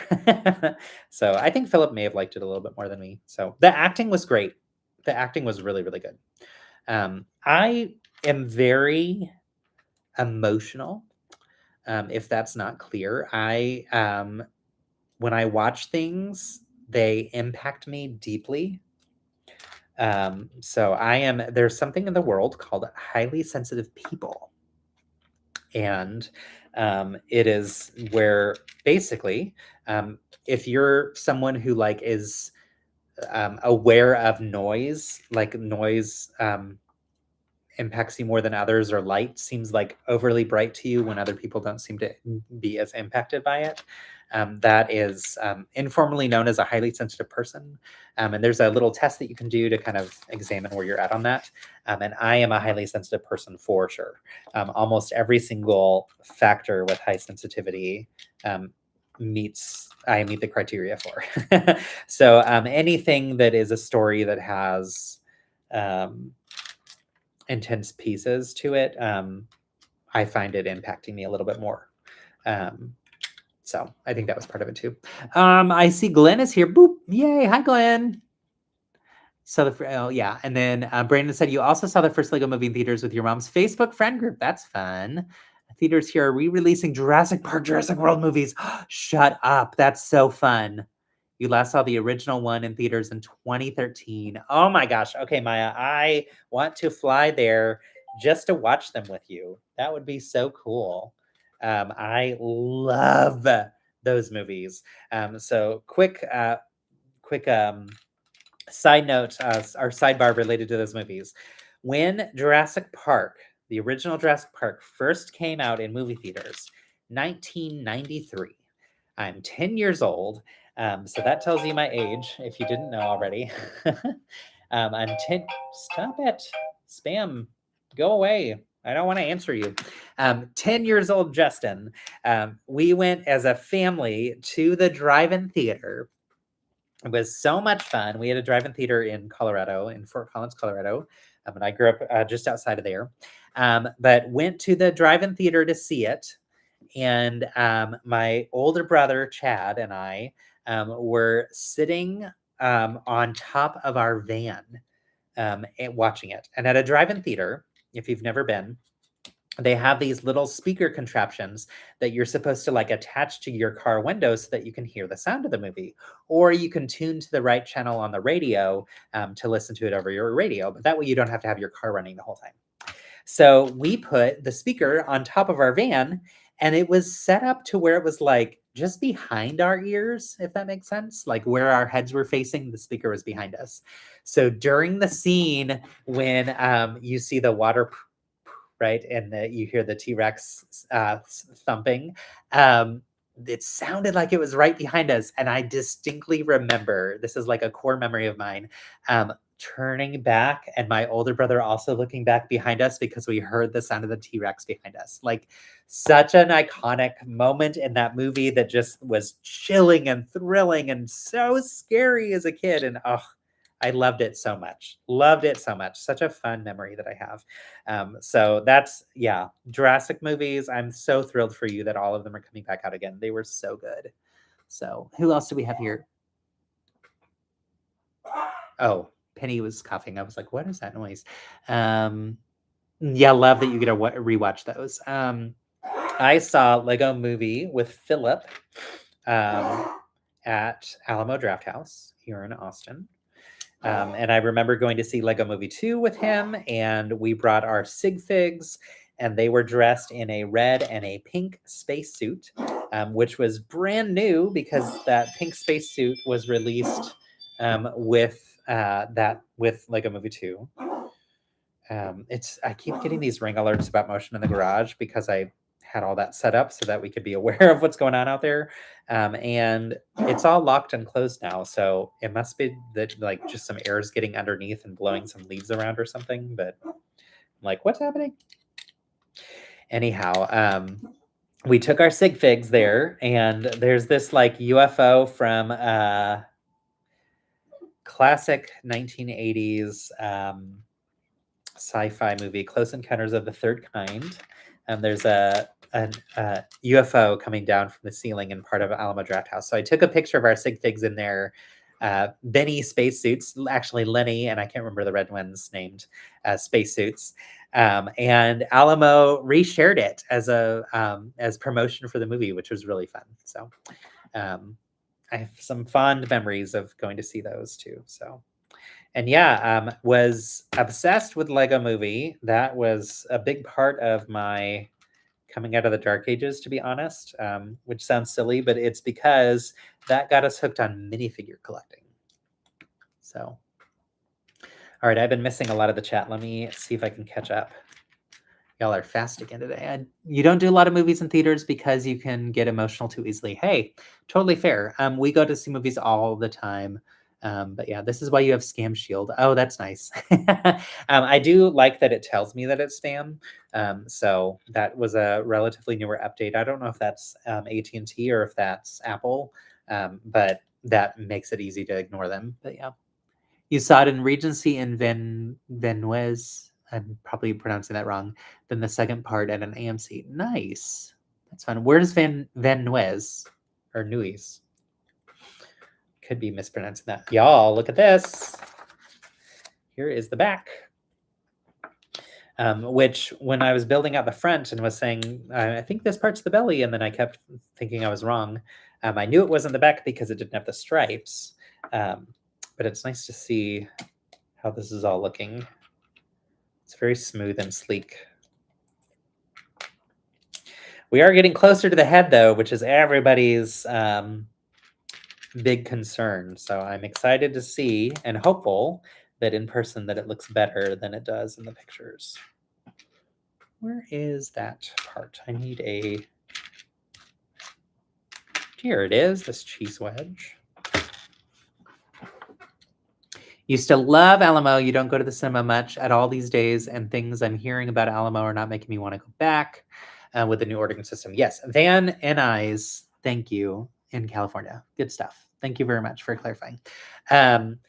Yes, agreed and agreed. We love, love, love Alamo still. And we love the experience of seeing movies in person. That's like just a huge part of what Philip and I do together, something we love to do together.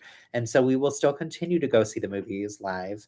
The new ordering system is kind of up and running in some places, but not fully.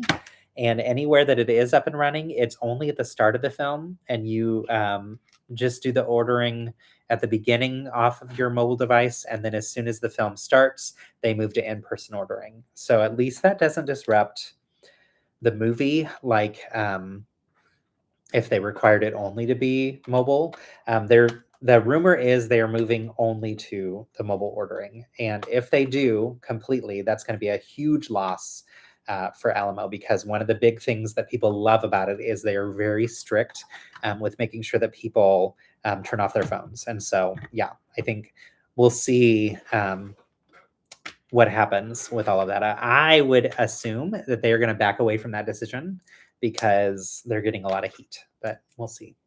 But we still love the Alamo. We still go all the time, as much as we can, when there are movies that we want to see, because we both love theater and movies, and we want to see movies continue to be produced and to get funding for awesome stories that need to be out in the world. And one of the best ways to make sure that that happens is to keep seeing them in theaters.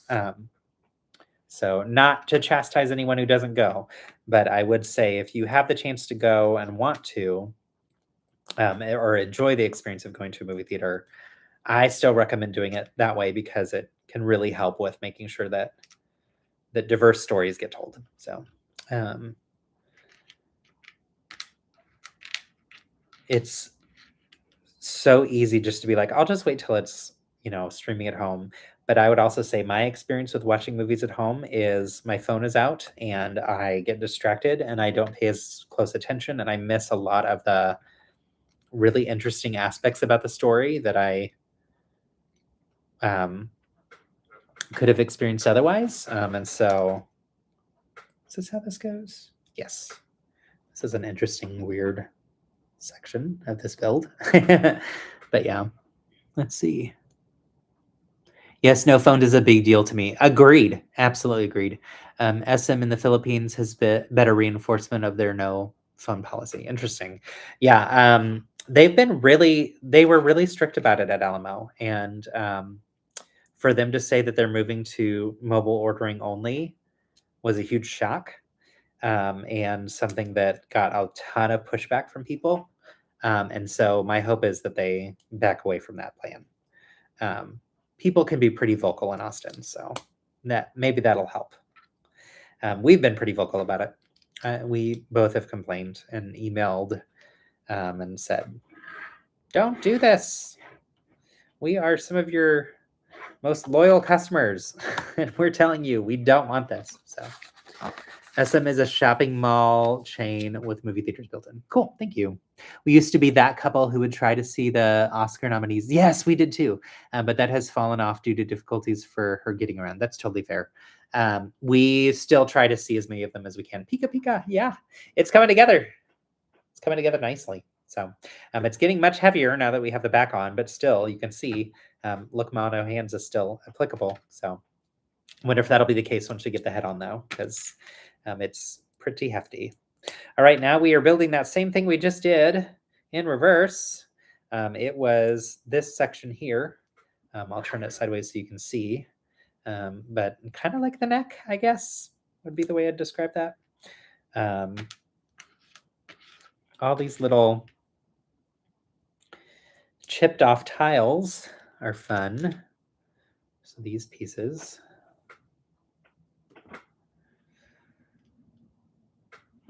I'm getting quite a few of them in yellow, which makes sense. Glenn, are you going to buy any of these Pokemon sets? And if so, are you going to part out any of these Pokemon sets?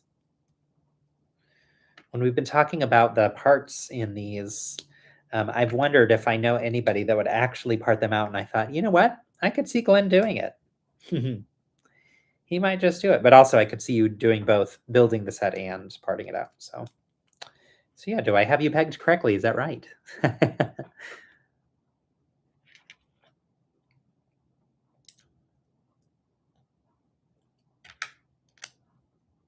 All right. We got this one. Put it over here. Now we have more of like kind of going up towards the neck. And we are on to bag 6. Goal is to get through all 10 bags of this. I think through bag 9 is Pikachu. I think bag 10 is the Pokeball. And then, like I said, here's bags 11 through 16, which I did already. This is so cool. So freaking cool. And super sturdy. So I liked that Missy had suggested, what if we were to hang that on a wall instead of have it stand? And I actually think there might be a way to position Pikachu so that he's jumping off the wall. So you might get Eevee, possibly Pikachu, but the big one is unlikely. I like to build at least one copy of any given set that I get. Yeah, I figured if you did get any, that you would want to build them. But these are great parts packs, and I would say Eevee in particular. So looks like the Shazam symbol. It really does. You could even like take that symbol and mock up a taking care of business TCB symbol from Elvis as well. So Pikachu is bigger than you thought. Yeah, same. I am overwhelmed with how big this is. Oh, the Pika tail is probably bag 10. So we actually are probably, this says bag 6 is working on his head. So it might be that we're just starting on the head now, or it might be that bag 6 is the full head. We shall see. I'm guessing bags 6 and 7 might be the head, and then we'll get to the tail and then to the Pokeball. But yeah, I think the Pokeball is one on its own. Fun fact, the studs on the base that have Pokedex number 25. Wait, what? The studs on the base have the Pokedex number 25. Oh, shut up. I didn't see that. Okay, thank you, Brandon. Look at this. Okay, that's cool. Can you all see? Trying to get the light to catch it right. There we go. That's so cool. Okay. I'm glad you're here and taught me that, because I did not know, or I did not see that at first. I built it in a flurry because I was trying to, that part I was actually doing as a time-lapse part, just the black tiles across the top. And so it was like super, super quick. I did say 6, 7. 6, 7. You're right. You're right. How dare I? It's funny because we are not around kiddos all that much. And so that whole thing has not come up as much of a thing at all in our world. And then we were visiting with our nieces at Christmas, and it was like all over the place.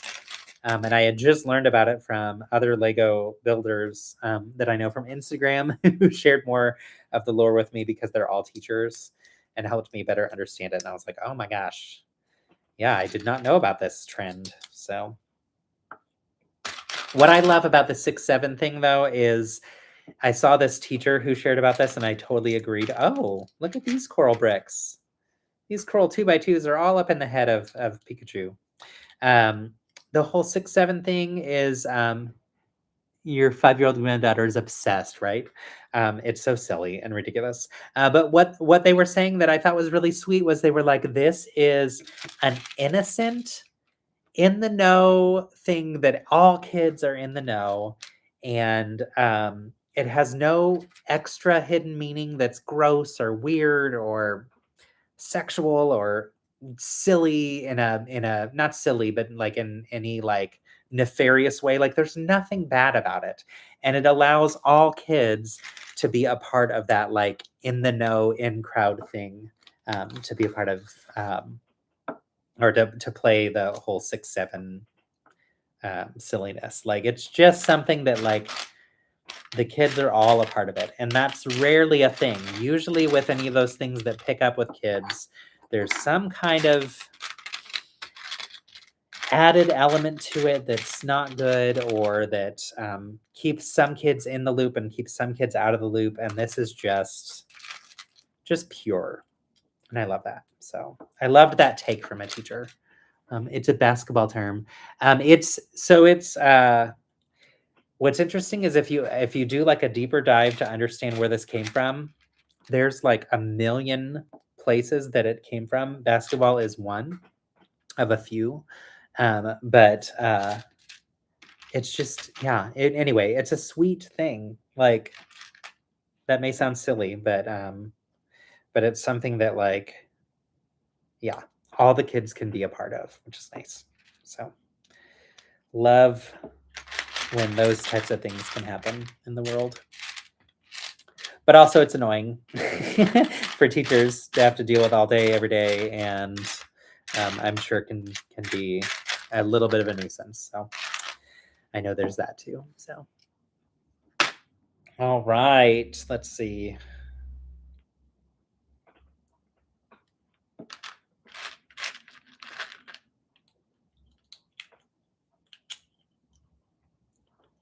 Okay, so lots of fun colors in here. Pikachu's got a very vibrant head. Don't know if you're into Bridgerton, but the new season makes a reference. Really?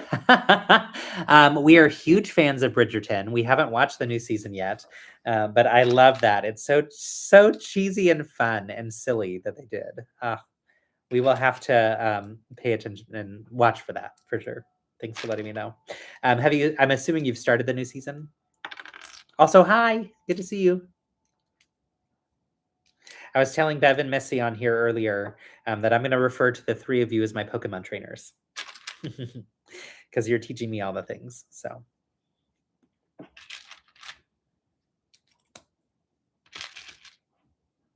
Pick a Brick Wall had the coral 2x2 bricks a while back. Oh, fun. And 2 other colors. Violet Yellow. Yes, I did get a ton of the Violet Yellow when it was on the Pick a Brick Wall. And some flavor of blue. Nice. Hello, saw the first episode last night. Nice. Yeah, we haven't started it yet. Philip he was supposed to go early this morning to a work thing downtown. And so we got to bed earlier last night for that. And then the whole world flipped upside down and we had a billion things that we had to deal with. So it's been a bit of a day, but we're through it, which is good. You're disappointed we have to wait until the end of February for the second half of Bridgerton. Oh, that's annoying. I didn't know and flew through the 4 episodes. Boo! Well, maybe we'll just wait a little bit longer. We love the show. We really do. It's so good. And also, this season is my favorite of the brothers. He's the one that I have the biggest crush on for sure. So I know a little bit. I've heard a little bit about the storyline. I don't want to know more. I just want to see it unfold. And I think it may not go the direction I was hoping it would, but we'll see. But I'm very excited to see it nonetheless. I love that actor.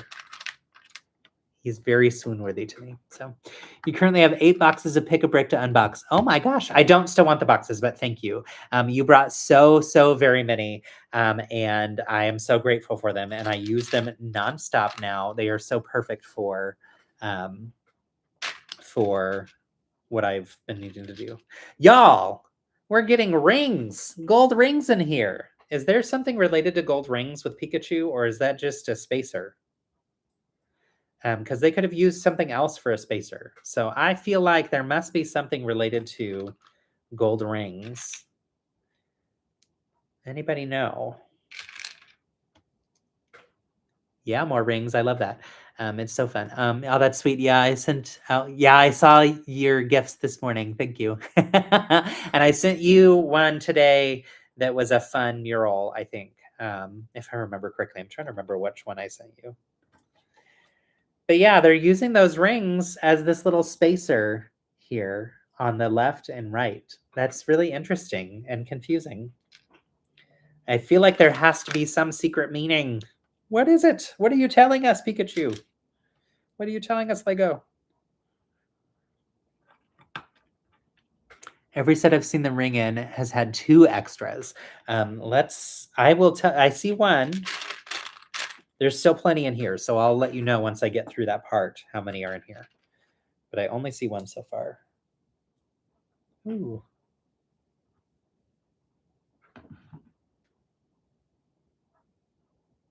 Oh, fun. Sorry, I got distracted with my phone. It's been such an odd day that, like, I'm more aware of my phone today because I had to be paying attention to if the repair person was arriving and all that kind of stuff, and just reorients your brain, even if temporarily. It's like, oh, I want that to be over with. So the ring makes a great tiny spacer. Yeah, I've never thought to use it as a spacer for that. I can't think of any reason for the gold rings. Yeah, like I don't really know what that is, and I feel like there has to be something to it, but maybe not. Maybe not. So, but I want to know. Glenn, can you think of another set that used the gold ring as a spacer? I just have never seen that before. There was a botanical set a few years ago that had like 8 of them. Okay. I probably built it then. Because we have, I think, almost all, if not all, of the botanical sets. It's interesting that they only use the spacer on the outer 2, because look at this. Those inner 2, as I was pushing this top part on it, it kind of bent them in a weird way, since there's no spacer there. And from the looks of it, it doesn't look like there's a spacer in the set for that. So that is so odd. Okay, this will go here. And then it studs in, so it makes sure that the spacing maintains what it's supposed to. So yeah, it's funny because this is kind of looking like a cartoon dragon face to me a little bit. Like I'm seeing a little snout and ears and that kind of thing. So I don't know. Who knows? Who knows? Yeah, I think so. We're gonna finish Pikachu today for sure, and then tomorrow my plan is to go live and build. I can't remember what we said yesterday. What the vote was? I thought the vote was for Blastoise, but it might have been for Venusaur. Since y'all are the ones joining the live streams, and a lot of the people who voted on Instagram, some of them or a lot of them haven't come. I would rather default to y'all picking Bird of Paradise. Okay, so we do have that one. It has a bunch. So yeah, we have that set. Maybe I did see it as a spacer in there, and I just forgot all about that. That's my favorite of the botanicals. That is such a beautiful build. Although this one here, let me show you. That one, which that's 2 of the set, it's cool. It is really, really cool. I initially was going to have it be an L shape, but that meant I would have to poke more holes in the wall to hang it. And we don't know where it's going to live permanently. So until we know for sure, I didn't want to do that. So I just made it into the square to hang. So Lucky Knots also has 8. Nice. I don't have the Lucky Knots set. That was one that I think I got and then returned because I decided I wasn't going to build it after all. And then I think it came up as one that we could have gotten from the lug at one point, and I missed the opportunity maybe. It has a lot of great parts.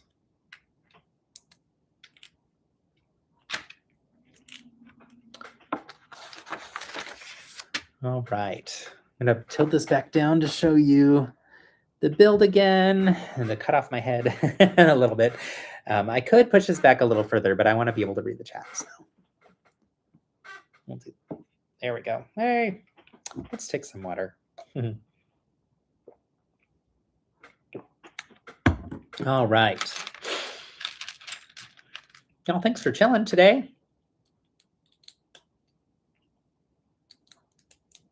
Victor messaged me on Instagram responding to my message or my post where I said that we're postponed today because of the issue with the garage. And he was like, no. Then I messaged him back and I was like, actually, we got everything worked out. We are going live. So I'm bummed that he's not here because I don't think he caught my follow-up message saying, no, I'm live again. Come hang out. I think you should decide on which one you want to build. Okay, that's fine. I guess I can do that. A Bird of Paradise is still on my list to get. You have all the others. I don't have all the others. I have almost all the others for sure. But Bird of Paradise is the number one set, I think. That one and the Orchid are both gorgeous. I really want the Peace Lily, the new one that just came out.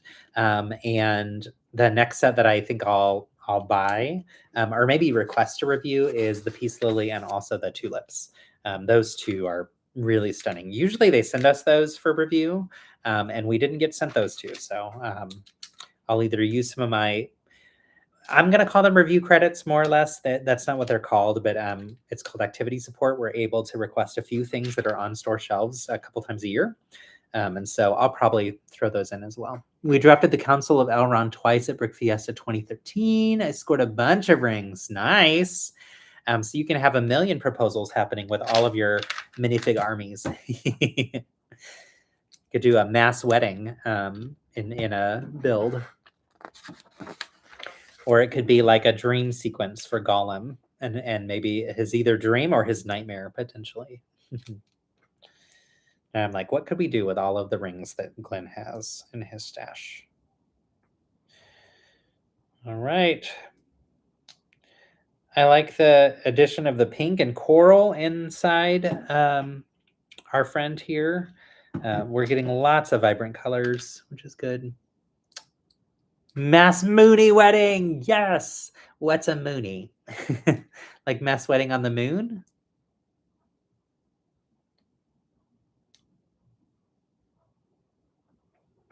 But yes, I like the idea of a mass wedding. I've decided that's what you have to do. But only if you want to. Okay, since Zach gave me permission to make my own decision, / put me on the spot and said I have to make my own decision on my own and not rely on others. Just kidding. I will decide that we are going to build Blastoise next. And the reason I'm deciding that is because I started the base last night. So I'm already beginning the process of it, may as well continue. I was going to try and make a lot of progress on it last night, just so that whenever we get around to building Blastoise on the live, that I would be building the Pikachu or the Pokemon as opposed to building the base. And then I decided to go to bed instead because I was tired. So it's been an interesting week. I do build a lot of Lego. Like, obviously, that's a huge part of life. But this week, I feel like I've been overwhelmingly busy building nonstop. And I still need to get up the instructions for my Pokeball.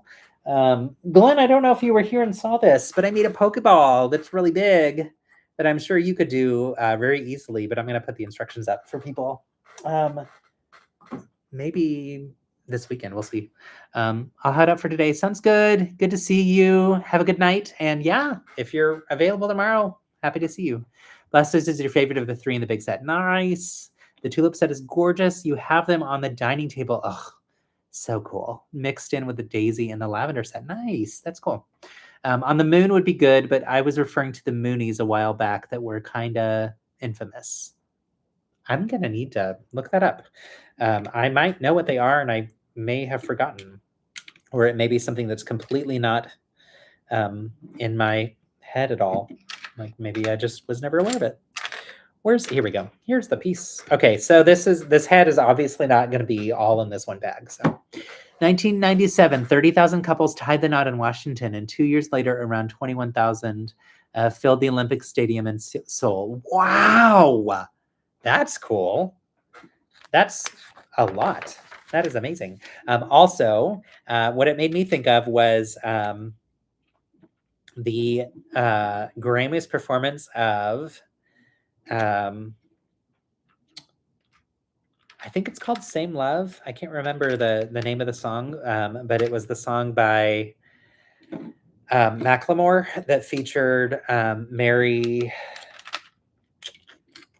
Lambert. The I can't change, even if I tried, even if I wanted to. My love, my love, my love, my love, she keeps me warm. She keeps me warm. Anyway, in that performance, they did a mass wedding, which was really fun. So it was a mass wedding of same-sex couples on the Grammy stage, and it was really, really impactful. So that's what that made me think of when I thought of mass wedding. All right, here we go with more fun. So we're getting like these curvy details on the head of our friend, and I believe here soon, in the next bag, I think we will probably finish the head. And then eventually we'll get to that Pokeball, which is very different than mine. It's smaller and it opens like this, which is awesome. So I am so excited to build the one that LEGO designed and learn from it. And then I'm also excited to share my design for people who want to build a larger one and learn how to build a larger round sphere. It is using a technique called Bram's sphere. Not Lowell's sphere. It's a similar technique, but a different designer. Oh, thanks, friend. I love to sing and have debated doing just like some singing videos where I'm singing and building. Just that's all it is. But I didn't know if people would like that, and I felt a little self-conscious about it, to be honest. So maybe I'll do it. We'll see. I've done it a little bit for Habitats last year, and I got some positive reception from people the first time I did it, and then the next time I did it, no one said anything. So it's like I don't know if people were like, "That was fun once," but that's all we need. So I don't know. Sometimes I can get a little too in my head about some of that stuff. Just silly. All right. I'm about ready to show you where we're at with this. This is interesting. So we attached these larger cones. Let me show you how it attaches. It attaches on one of those, you see the red piece? Let me see. Yeah. There we go. Can you see this red piece here? It's the piece that has the little rod sticking out. So these are upside down cones, first off. They're the ones that have the studs on the big side. And we put one of the round 1x1 circle plates with a hole. You slide that on, and then this kind of angles out. And then on top of it, you're putting on this rounded piece. And it looks like this is going to be the bottom of the mouth, maybe? I don't know. Maybe this is where the eyes go. I'm not exactly sure what I'm doing right now. What am I doing? Where am I? Let's see. Okay, so if that goes like this, I should probably look at the instructions. That'll tell me what I'm doing. Here we go. Okay. So that goes in towards that, which means if this goes like this, it should be facing front. Okay. There we go. So we take these sections and then attach it here. Espresso machine thingy piece. Yes, that's exactly what it is. I love that descriptor. So yeah, interesting, weird build. It looks like bag 7 is just the eyes, according to this picture. Unless it's saying that the first part of bag 7 is the eyes. Oh no, just kidding. I think the rest of the head is in bag 7. We know how good I am at predicting this stuff, though, so we'll see. All right.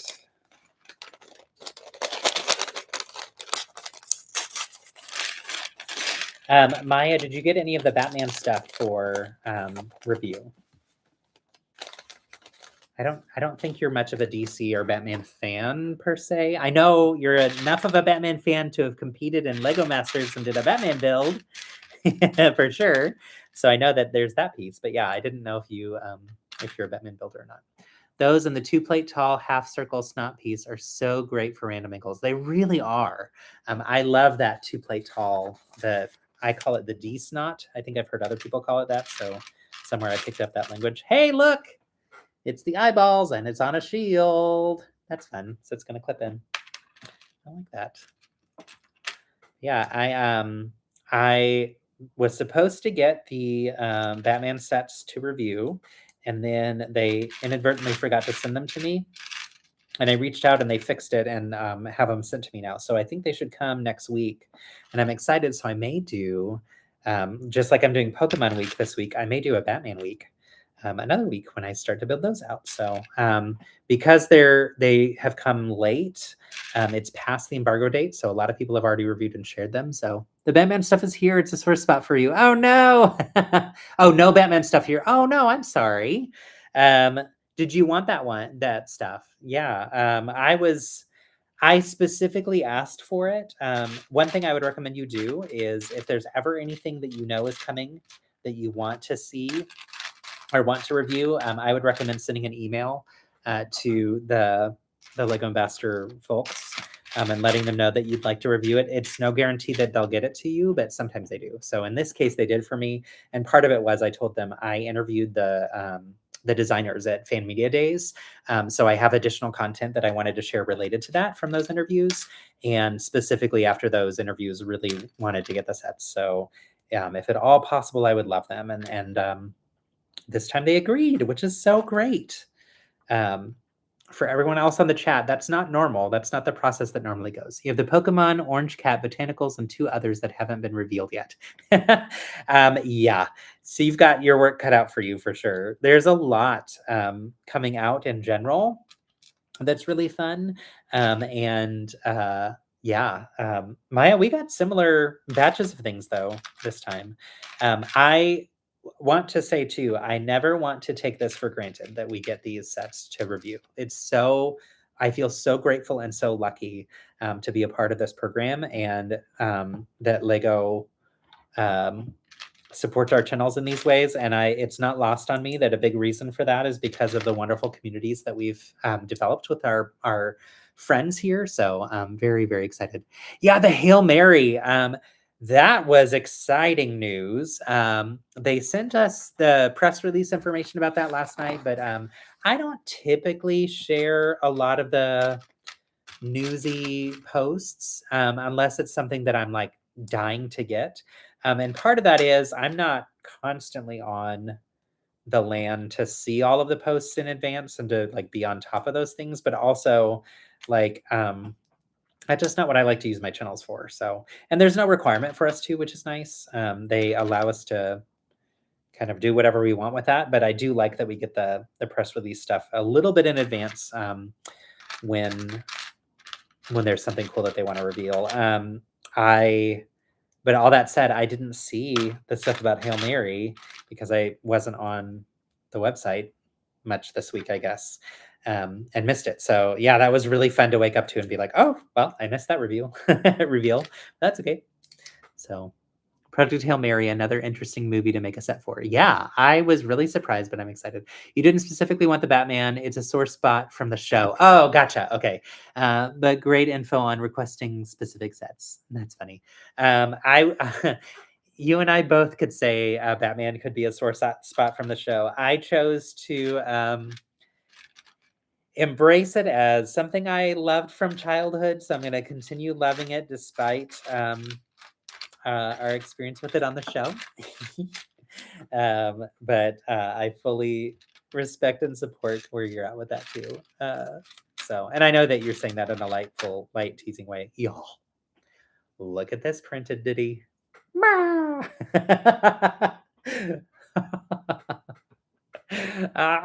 It's so cute. I can't put it over my mouth. It's not working.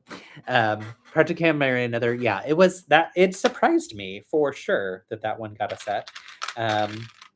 It actually has kind of surprised me though that more movies as they're coming out haven't released sets with them. And I wonder if we're going to see more of that, where it's like a set related to a new movie that's being released, or if that's like a one-off thing. I feel like it's something that generates a lot of buzz and excitement for a movie, so I think it's a good thing to do. The onomatopoeia was a fascinating design choice for your build. Oh, thank you. I was really confused because I was thinking about Pikachu at first, and then I was like, for my build, were you talking about um, my Wicked build that's behind me? But no, you're talking about my build for the show. Thank you so much. Honestly, John and I had the most fun building for that challenge. We both grew up as Batman kids who like loved all those movies growing up and had a wonderful time getting to build for that challenge. We were both big fans of Batman, so it did end up being a lot of fun to participate in. But obviously, for those who've watched the season, you know what happens. It was a little bit of a rough episode for us. But I will say zero hard feelings because who else gets to do a Batman challenge with real Lego Batman as the host? Like, literally, our season is the only season that ever got that opportunity and that will ever get that opportunity now that he's no longer the host. So we feel so lucky and grateful to have gotten to do that experience. I will also say our season was what we informally referred to as the speed season because all of our build challenges were way too fast. And so, with that limited time to build, you cannot pivot. You really cannot stop and pivot and make a new build if you need to. You are kind of stuck with what you're doing from the get go. And so, in our case, we didn't have time to make the changes and adjustments that we needed to. If we had an extra hour, our mechanism would have worked. Um, that's the truth. And so, and we knew it wasn't going to work going into judging because it was not attached correctly, and it wasn't attached correctly because we didn't have enough studs available. So, had we had another hour, we could have rebuilt a lot of that section and had it actually work. And then I think we would have been judged based on the full experience and not just based on, hey, your mechanism didn't work. So, all that said, no hard feelings for sure. Like literally no hard feelings, and so grateful um, for the experience. And the speed thing was an added challenge that honestly ended up making our season really fun. Like there were a lot of really cool things. Great point working with Will, right? Like seriously, no other season has had that like magical opportunity. We are so lucky and fortunate to have had that opportunity. So that's how I choose to look at it for sure. Um, I don't know that John has the exact same take as I do. I think it depends on his mood and on the day. But I took to buying him Batman gifts. And fully embracing it. And honestly, too, like last year, I requested a whole bunch of Batman sets to review that were already on store shelves. And Philip and I did a ton of videos building out the Gotham City mosaic, which y'all, that is a super impressive build. And yeah, like so fun. All right, we're finally getting these eyes. Okay, this is cool. So you do have to pay attention to how they're on because one eye needs to go facing this way, one eye this way. And so you do have to like position them correctly, but that's very easy to do. I love a good eye moment for these sets.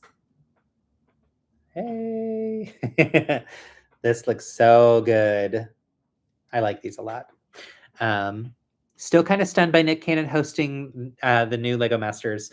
I am and I'm not. And the reason I say that is Nick Cannon has been a host of a lot of um, Fox properties. And so he has a ton of familiarity with Fox. They have a lot of familiarity with him. They trust him. He also has been a great host for all the shows he's done.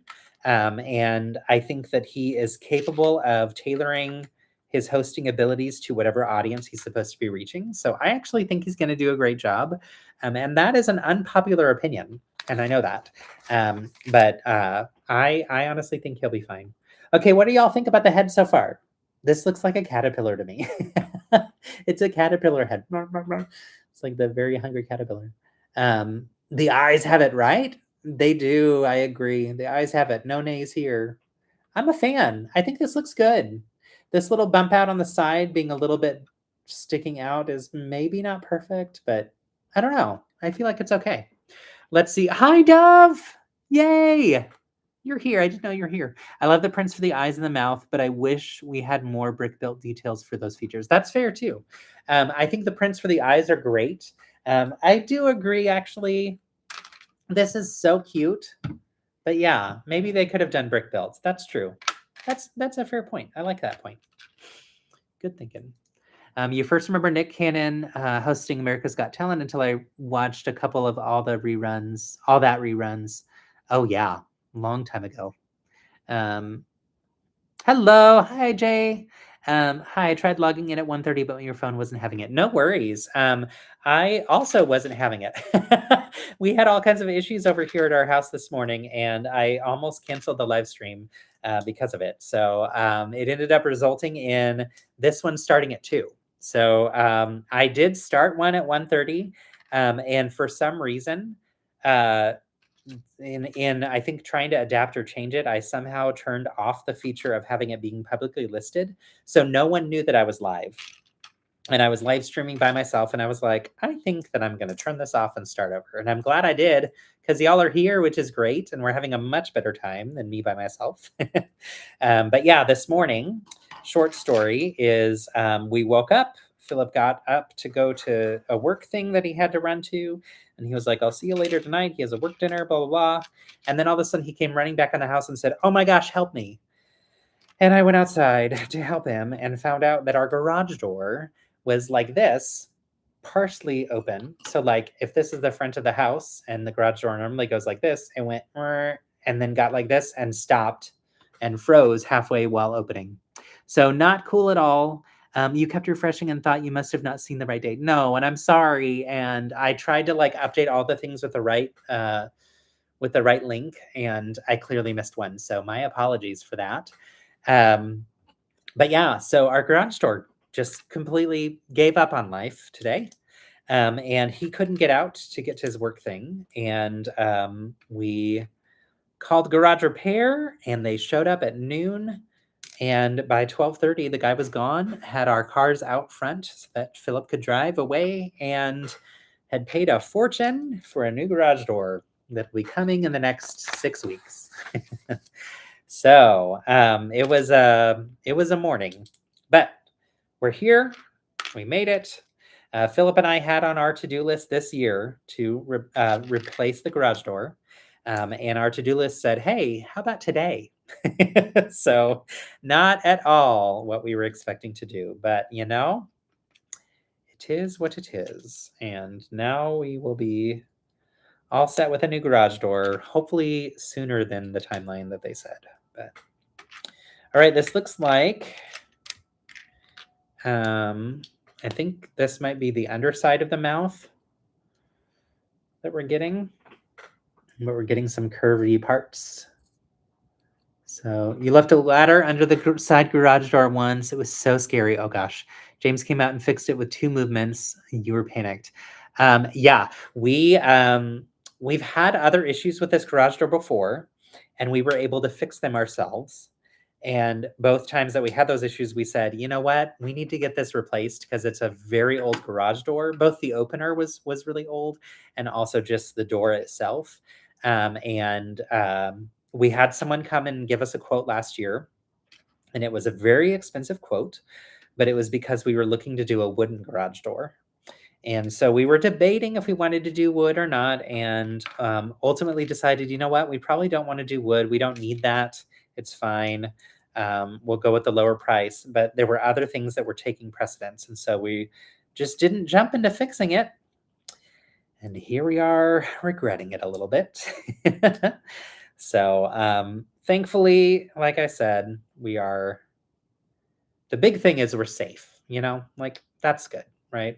I had a panic moment this morning because I didn't want our garage door to be stuck open for life. Like, you know, it's kind of important to have that shut.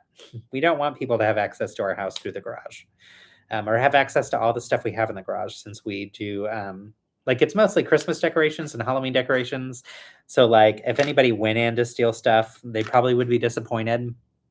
But still, very, very happy, though, that it's on the way to being fixed. So, and the guy was very nice, the guy that came by. So I have a recommendation in Austin for those who need it now. But yeah, it was a bit dramatic, and then it resulted in me frantically changing every reference to the live stream, saying it was postponed, and adjusting the live stream time for this time to say tomorrow instead of today, and then going and undoing all of that later, which didn't matter because I ended up just creating a new one altogether. So, oh well. But you made it. That's the cool thing. And I appreciate you being here. And I appreciate you trying. Like, that's cool. Okay, here's the part that I was curious about the shaping. And I'm still curious about the shaping. So,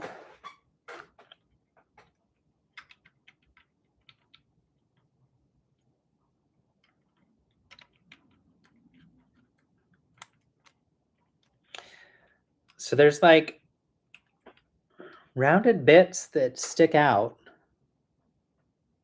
And those black things are going to be covered with the like hearts. Hey, Victor, you made it. No worries. I was just telling everybody earlier. I was like, Victor actually messaged me and said, "Oh no!" And you were being so kind about the disaster that we had. And I messaged you and was like, "No, it's back on. I promise, we're good." So the garage door repairman came, fixed it. Our garage is closed and locked. Our cars are outside of the garage so we can drive them. And in 3 to 5 weeks' time, or maybe 6 weeks' time, we will have a new garage door. And we can't wait. That will be a wonderful moment when it happens. Huh. Did I do something wrong?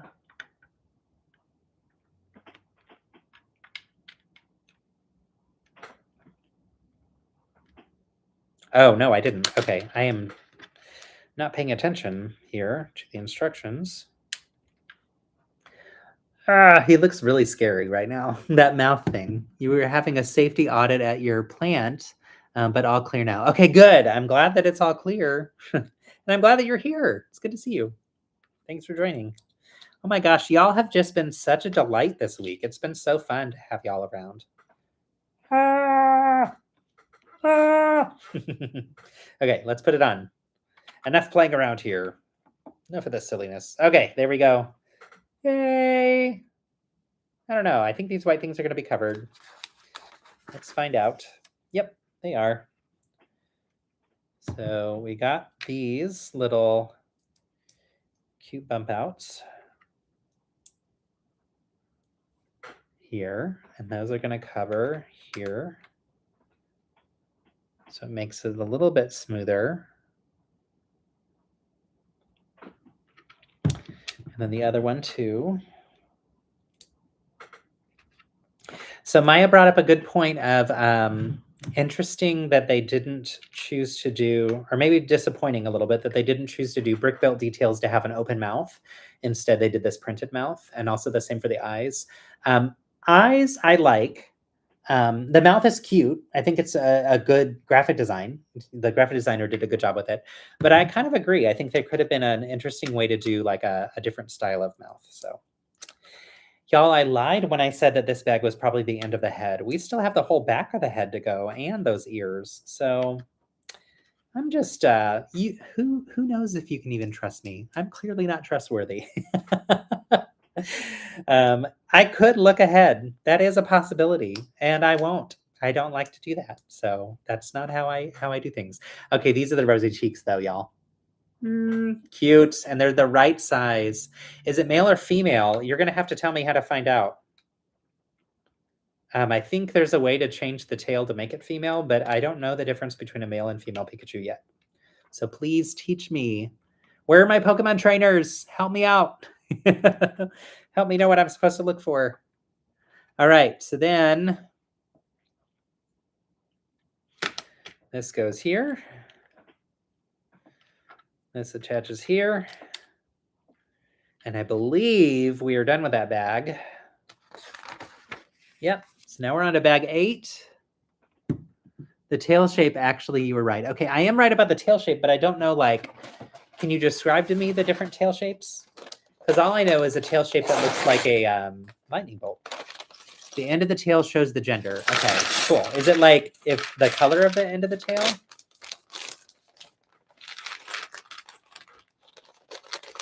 I believe they gave us the parts to do both. Pikachu's gender is determined by the shape of its tail, introduced in Generation 4. Female Pikachu have a heart-shaped indentation at their end of their tails. Cool. While male Pikachu have a straight, flat one. Nice. Okay, I think I want to do a heart-shaped one. Tail already made? No, not yet. The tail will be, I think, bag 9, and then I believe bag 10 is the Pokeball, and then this is bags 11 through 16, which I did last night and this morning. And I learned something cool today from our friend Brandon. Take a look at the studs in the middle here. Let me twist it to where the light is there. Do you see what they say? 25, and that's from the Pokedex. So cool. So cool. Who's your favorite Pokemon and why? Yes, Mark, I would love to know. No legendaries. Perhaps you have a personal story or reason or something. My favorite is and will always be Pidgeot because of a personal past story. I love that, Mark. And we've answered that a little bit on the chat. And I'd love for anybody who hasn't answered yet to answer as well. And I can share mine too. But if you want to share a little bit more about your story, that'd be cool. Yeah, so the 25 on here is from the Pokedex for Pikachu and the Pokedex, which is really cool. Flat, tall, male, heart-shaped tail, female. Awesome. Yes. Thank you all for clarifying. I think if there are the options to build one or the other, I will probably build the female one because I think my Pikachu, she's definitely a female. That's what I've decided. So fun. So yeah, anybody want to share a little bit about your favorite Pokemon and answer Mark's question? Great question. Also, hi Mark, and thanks for joining. You love, oh my gosh, I can't read. Piplup and Lucario, nice. And then Cubone, nice, good stuff. You're making yours male, cool. Yeah, I think I'll make mine female. We'll see if I have the option. And if I don't have the option, I'm sure that'll be a mocked up option that people will provide, but I think I'll want to mock up my own for sure. Let's see. I am a big fan of Squirtle. I think Squirtle is adorable. I'm also a huge fan of Eevee and all the evolutions. And I am relatively new to being a Pokemon fan. And so I'm learning a lot as I go. And I've got 3 fantastic Pokemon trainer who are all on the feed with me today, who have been playing Pokemon Go with me and teaching me all the things. So when I've got questions, I've been asking them and they've been great. And it's been super fun to build these this week and chat with everybody. So thanks for asking the question. You've always liked Farfetch'd, a bird that goes around bonking people with a leek. Yes, I caught one of those the other day and I thought it was hysterical. I was like, why is this one carrying a leek? I thought it was just super cute though, and just ridiculous. I am loving, oh, actually, my favorite is Jinx. I was thrilled. That was like one of the early ones that I caught when I first started playing the game. And in my belief, it is based off of Jinx Monsoon, the preeminent drag queen, who's amazing and just an incredible Broadway star as well. And I have a big affinity for her. So I think that's probably the inspiration there, whether official or not. I can't imagine why they would have named her Jinx otherwise. But yes, that's probably my answer. So your favorite Pokemon has always been Haunter. He was a goofball in the show. That's fun. I actually just got a Haunter. I just evolved a pre-version of Hunter, and I know the name and I'm losing it right now, but evolved that one today. So I haven't caught a Hunter yet. A Coughing? Oh, is Coughing your favorite? The Ghastly, thank you. Yes. Yeah, I evolved a Ghastly. I've been catching a bunch of them, and I finally had enough candy to evolve it. So if there's any Pokemon that you want, let me know because I may have extras to trade on Pokemon Go. Fun! Awesome. And I don't know how trading works long distance. I think we have to become better friends, but the fact that we are sharing gifts back and forth already is making me advance in my friendship level with you. I have a friend, Billy, here in Austin, who some of our Austin Lego friends might know him from the Lego store in the past. And he and I have been trading gifts and things as well. And the other day, he invited me to do a task with him, and so we did a Pokemon spinning all the Pokemon Pokestops. Forgive me again if I don't know that. Billy is so nice. I love him so much. He is a gem, and he. At one point, when he was a Lego employee, had gotten the Friends Christmas gift that they gave to all the employees, and he's like, "I think you'll like this more than me." I was so touched by that. It's one of my favorite of the Christmas sets. It was really impactful. I love it so much because of what Friends means towards bringing more girls into the hobby and how much the hobby has grown as a result of the Friends line. So that was really, really a sweet gift from him. And I used to work in diversity, equity, and inclusion. So that was aligned to my values, and he knew that, which is great. So anyhow, yeah, our friendship level grew because we did that challenge together. So I may need to look and see if I can do a challenge with you, Hector, from Austin, because I don't know if that's possible to do that long distance or not. Coughing is funny. Evolution's so funny. Awesome. I'm going to need to check it out. That's really fun. Also, a lot of my friends on here that are from TechSlug also play Pokemon Go. And so I'm learning that now through our discussions this week. And we're all going to connect at the next meeting. And I cannot wait. It's going to be so fun. And then you're going to be inundated with gifts from me. So, okay. This shaping is nice. We just built the shaping that goes like underneath where the ears pop out. And I actually think that works pretty well. It's nice and sleek and smooth. There were a lot of complaints online about the shaping of the head. I'm curious on your thoughts. Right now, I'm feeling mostly okay about it. I do agree with Maya's thought about how maybe we could have done a brick-built mouth. I think that would have been more fun, for sure. Eevee has a printed mouth, though. Charizard has a brick-built mouth. I was going to say, maybe they all have the printed mouths, but no. And when I look at this, yeah, all three in the big set have brick-built mouths. So it's not like they made a conscious choice to do it that way. For all of them, I mean. The face looks better than the photo so far. I agree. Honestly, I think it's and that's honestly what I expected to see happen. I think that happens a lot with sets that get a lot of a bad rap. It's not as bad as you thought. Yeah, agreed. The Chewy set, I remember when it first came out and we saw all the press release stuff, I was like, oh gosh, like I love Chewy, but I don't know. And it looks fantastic in person. I actually really, really like that one. And that's one that we never get Star Wars to review because there are so many people who want Star Wars to review. And so usually what ends up happening is I'll request them to review as a part of my small amounts of requests. You were really making me want to get it. Sorry. If you do, I'd love if you use my affiliate link. That would be great. It makes a tiny, tiny little impact for me, but has no impact for you.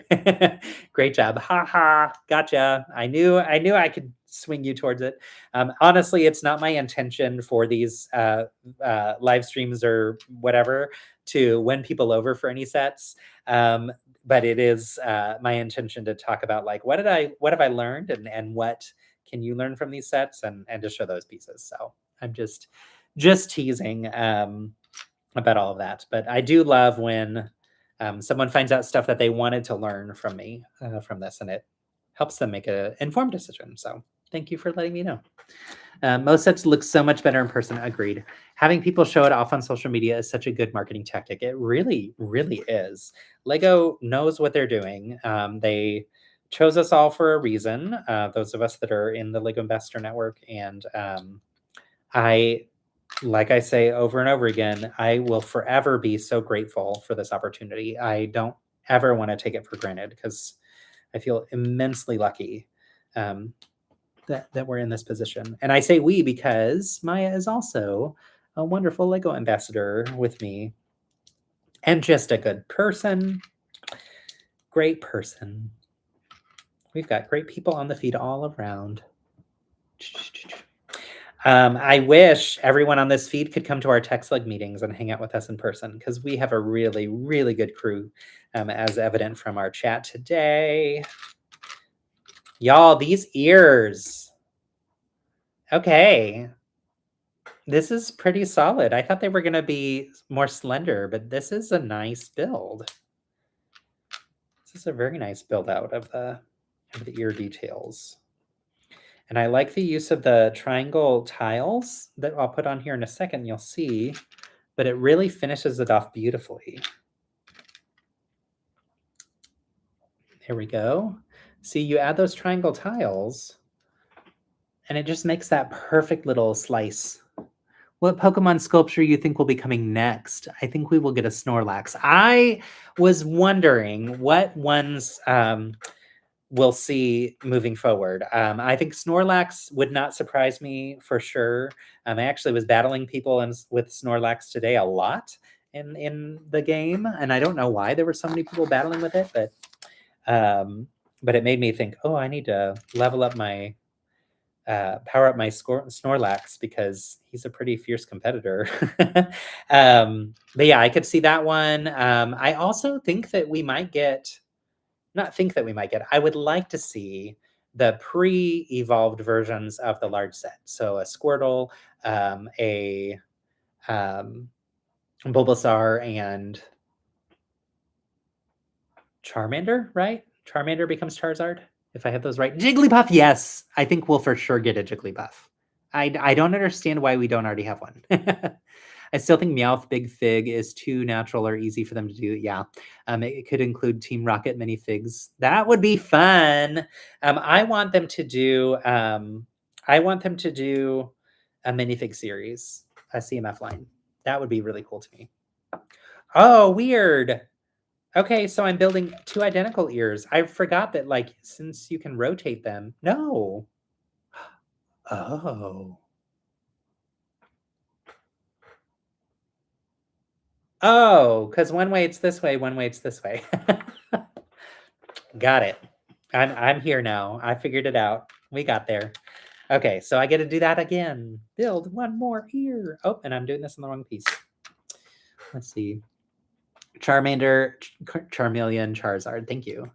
Would definitely like Squirtle, Bulbasaur, and Charmander. Right? I think we should get those. Mew and Mewtwo together. I need to look up Mew. So I know about Mewtwo. We talked about this earlier on the feed, but about on a previous day this week. But I used to work at a movie theater, and I worked there when the first movie came out, which might age me a little bit. But when that first movie came out, I didn't really know much about Pokemon because my parents didn't let me play. It was like a off limits thing for us for some reason, which now I'm suspecting is because they just didn't want us to have to want to collect all the things. I'm guessing that was part of it. But anyhow, I grew up in a weirdly strict environment. So when the movie came out, I didn't really have any affinity towards it and didn't really know much about it. And so I worked at the movie theater. It was out that whole summer. And I remember so much excitement from so many people. And it just wasn't something I did. So I didn't ever even watch it. And what's interesting is during that time, I would go into the theater to watch nearly every movie that was available because we could for free. And so like on your lunch break, for example, we would go and watch like 15 minutes if you got a 15-minute break or whatever of a movie, or if we got a half-hour break, you'd watch half hour of whatever movie, as long as there were seats available.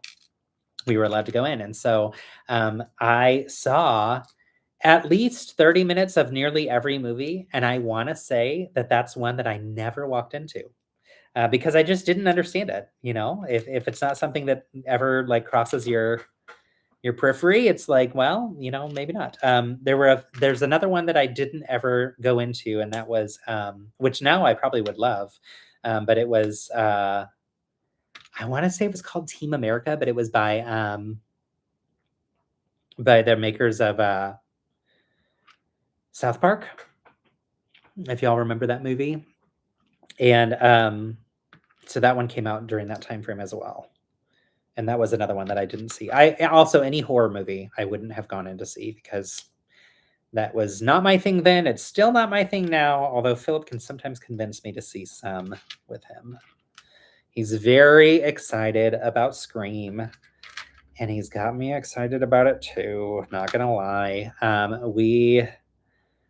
I saw Scream as a child, at a friend's house when I was at his house, and I didn't wanna watch it, but I was embarrassed to tell him I didn't wanna watch it, and so I watched it reluctantly and had nightmares forever because of it, and was so mad that I ever watched it. And then I remember going to someone's birthday party, and we were all watching it, and I was, like, embarrassed to walk out of the room because I just was like, "No, I wanna be brave." And so I watched it again, kind of, but also tried not to pay too close attention. But that thing gave me chilling nightmares for so long, and I hated it. And for some reason, a year ago, Halloween, so, 2 years ago or a year and a half ago, I just looked over at Philip and I said, "Do you wanna watch Scream?" And he was like, "What?" Absolutely, because he loves anything scary. He loves them. And he had told me over and over again, like, "You can handle Scream. You'll be fine." And I was like, "I just don't want to. Like, I have no interest." But for some reason, I just had it in me to be like, "You know what? Let's watch it." We watch enough, like, murder mystery things where there's plenty of violent death at this point that, like, I'm probably gonna be okay. And then we watched it, and I loved it and was completely hooked, and we watched 1, 2, and 3, and then we stopped there. And so this past year, we watched 4, 5, and 6. Or no, we watched 4 and 5, and then I told him I was done, and I didn't need to see any more. But now the 7th movie's coming out, and so we're probably gonna watch 6 soon because he's convinced me to go with him and see Scream 7 in the movie theater because 'cause I've never seen any in the theater, so that was a really long, like, off-topic rant, but, that's a little fun story for y'all, so let's see, I've missed a whole bunch of the chat, let's catch up. Hoping the big set would be the Bulbasaur, Charmander, and Squirtle. Oh, instead of, yeah, the evolved versions. I've been amused by many Pokemon names and images, but I can't really think of a favorite, that's fair. I do kind of identify with Slaking, I need to look that one up. Team America World Police, the marionette movie. Yes, that was the one. That was definitely like a silly, ridiculous movie that, because at the time it wasn't my sense of humor then. I didn't go to see it, and now I think I probably would actually really enjoy it.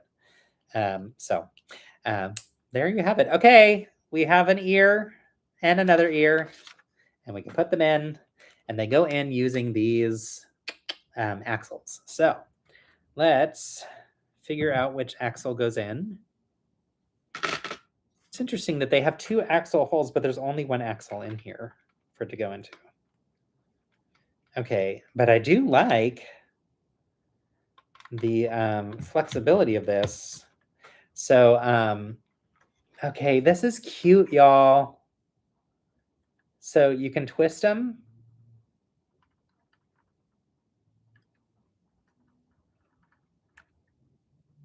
And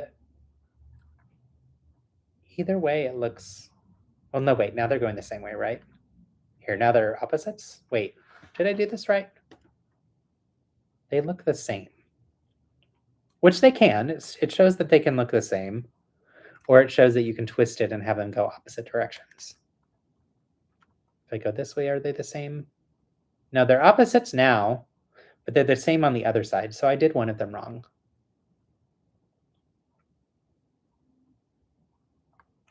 If this is this way, okay. Let me figure out which one I did wrong. Not that it really matters all that much, but okay, those should be that way. These should both be the other way, I think. Let me double check.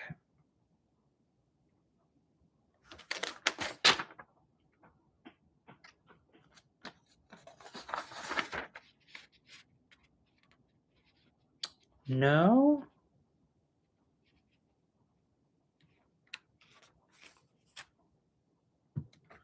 Okay, so I did this one wrong.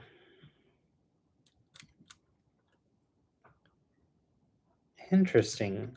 So in the instruction books it's showing, though, you can flip them so you have them both opposite angles, or you can do them so they're both the same angle. So I'm guessing different Pikachu have different stripe lines. Be careful with those red cheeks, you'll get shocked. For those who are fans of the cartoon. Yay, that's fun. Yeah, I had these. Okay, now they're right. So you can twist them so they're the same or they're opposite, which is fun. And then also they give a little bit like where they attach inside the core. So that allows you to have a little bit more posability, which is great. And also the ears of animals, like our dog, Penny's ears are the most expressive things ever. So that works well. Okay, look at this. So this is going to clip here and then it seals off that, and it's not going to have any like twisting motion or anything. It's only facing forward. But that means we don't actually build anymore here, which makes sense as to why I was thinking there has to be another bag of this stuff, because I thought we would be doing brick build. So let's push those in. All right. Yay! Okay, this is cute. And then now you can see he can jump off this way. And this is how he'll be balanced. Whee, jumping forward. But what I love was the suggestion from either Missy or Bev to hang this on the wall. And if we hang this on the wall, y'all, you could do that. That's actually pretty cool. I might try and see if there's a spot in our house where we can hang it on the wall. If we do, I'm going to need to attach something in that white section, but there's definitely a way to attach it. Can you mount the Pikachu on the Charizard stand? Ooh, good question. Also, I don't know about once we add the tail. That'll be the other thing to check. Be sure to wear your rubber gloves when handling a Pikachu. Yes. Okay, let me show you. That was such a good question. Charizard, get over here. My friend, hello. I like your ears. I like your wings. Y'all, I am a big kid sometimes. Okay, Charizard, get off. Dun, dun, dun, dun. Now apparently it's Indiana Jones. Dun, dun, dun, dun, dun, dun, dun. Yes, it works. It looks odd. Here, I'll zoom down so you can see. Looks a little odd. I think the length of this one works a little better with him. Also, the weight. Pikachu is much heavier, and I could tell that Pikachu was like pushing down on that. So I don't think I would do that for a very long time, but doing it for just a little bit is okay. But yeah, having him on here, this has more firm stability. So fun question. I like it. Thanks. All right. Those wings open again. Y'all, thank you for joining. This is fun. This is so fun. Okay, what else do we have? Have you ever seen the Scary Movie series? I haven't yet, but Philip said we have to this year. Yeah, Ash got electrocuted a lot. I do remember that, actually. This is where I like the 3D Builder app. When I have questions, I build off the book, but when you mess up or a question over a step, you can open the app. Agreed, and that's where I actually want an iPad for that purpose, because doing it on my little phone means I can't be filming content at the same time. And usually when I'm building and it's not a live stream, I'm also filming at the same time. So that's part of the gig, though. So because of that, I don't really have another device to use with that.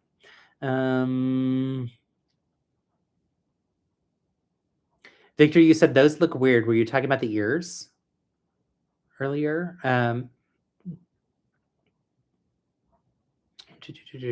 Zapped, Scary Movie.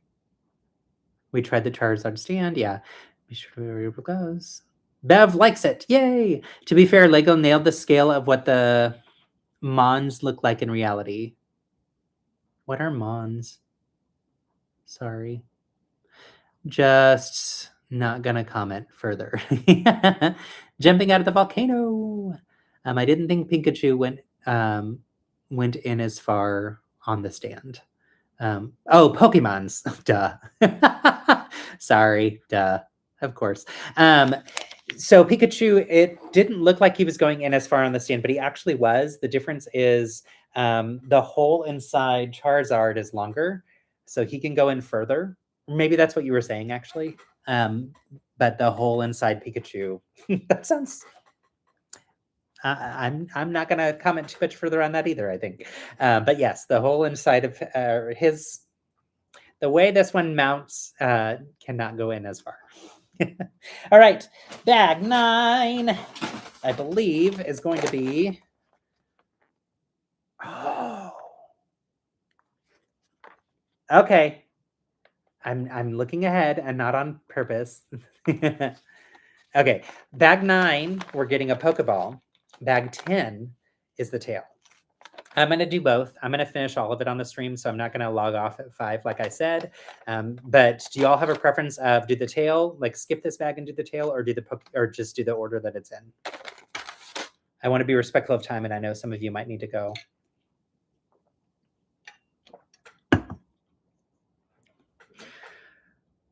And while you think, I'm going to go top off my coffee with cold coffee. Because as much as I shouldn't be drinking coffee still, I am. Oh no, are you out? Just kidding. I'm just going to finish this cold coffee and be sad that that's all we have.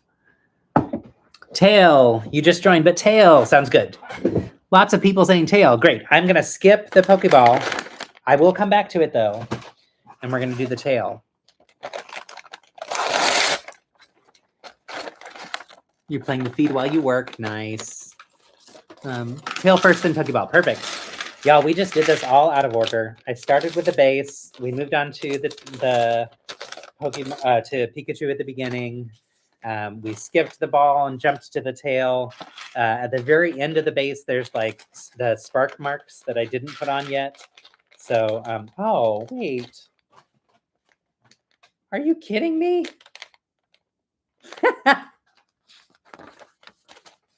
This makes more sense. You do the tail as I misread the instructions. I was like, why would they do the ball and then the tail? Just kidding. Undo. Let's go back. Oh, but what's interesting is the Pokeball came with an extra brick separator.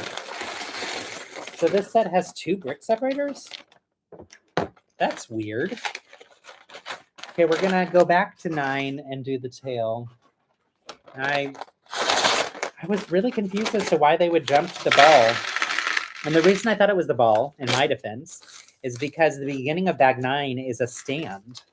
And I knew that the ball has a stand, and so I assumed that that was building the stand for the ball. But it's actually a stand for Pikachu for if you don't want him on here, because he's so heavy, or she, or they, because they're so heavy, we'll use non-binary pronouns for Pikachu, they need to stand. So here's tail parts. Is it weird, but it's weird, but build together? Looking for steps like that now. You do you, but dumping a new bag into a tray with spare parts makes you itch. That's funny. But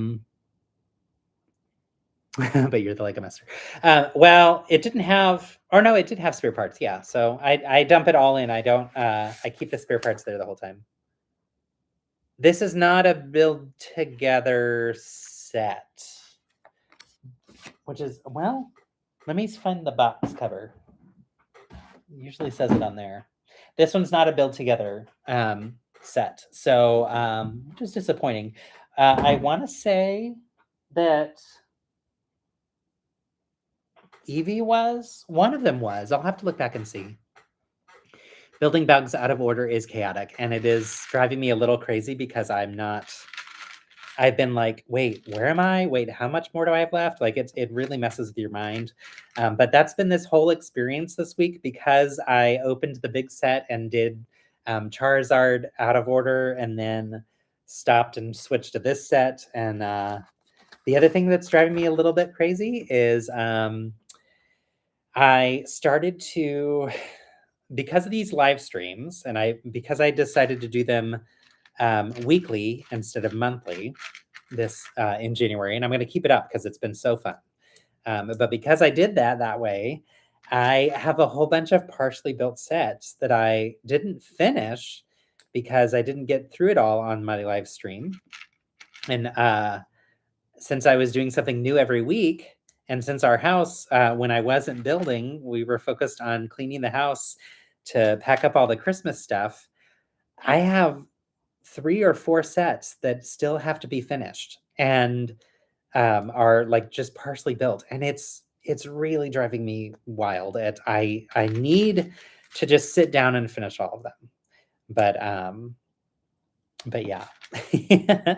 So I kept telling myself to do it each day. Like I had it on my list of to-do items, finish these specific sets so I can move them to be, set up around the house or whatever. But because we have so much Christmas stuff, it was like, well, we don't really have a place to put it yet. So which sets are you in the middle of? Let's see. Yeah. I love that tray. I got one Rockler, but they are on Amazon. That and the Brighton bins on Amazon make for big bags and large and small bags and medium. Yes, we use the Bright Room bins in our. We no longer shop at Target, but when we were shopping there, I bought a ton of those Bright Room bins, and we have them all over the Lego room, and they're so helpful for sorting and displaying, or not displaying, for sorting and keeping things together, which is great. All right, so this is an interesting little tiny movable stand, but this is designed so that you can have Pikachu mounted, and it just helps with stability, I guess, which makes sense because those little feet, we did notice before I had the head on that it was pretty rickety. So, but yeah, I got these trays from Rockler. Actually, I think I got them on Amazon in particular. And we have 4 or 5 of them, and we use them all the time. So question was, which sets am I in the middle of? So I think the second and third floor of the modular to finish. And I have Iron Man, the brick built Iron Man to finish. And one more. What's the other one? Is it nearby? I had to move things around. Maybe I finished the other one because I'm only now seeing those 2. I think it's just those 2 now. So, but yeah, it's been really chaotic, and I'm like, I don't like this. I need to change up my plans. Also, in January, I was working on that project for that company, and so my focus was more on that because it's a paid gig. So you need to deliver. Y'all, I've seen these in 2 wide. I've never seen them in 1 wide. Have you? That's fun.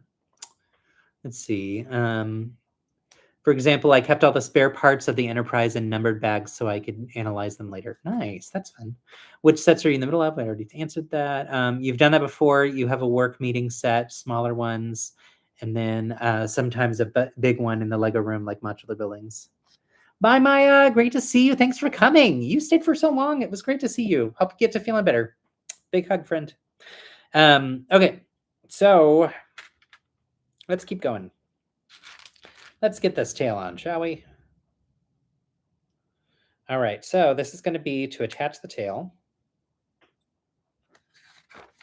And in the instructions, I did see, looking ahead on accident, that the instruction book shows how to alter it from being male to female. And it actually shows building female first, which is just a fun little thing.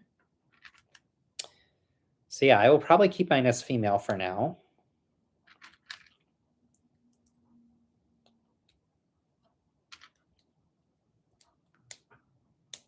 I feel like since it was a cartoon and used the bright, vibrant colors and everything, that the colors translate so perfectly to Lego that this just looks right, you know. I'm very pleased with how it's all coming together. And that was one thing as I've been playing the game, I've just been wondering, are there any of these that just feel like they won't look good in Lego because of the colors? But I honestly don't think so. So let's see. All right.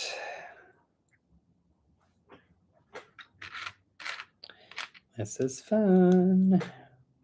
Lots of snot brick building, of course.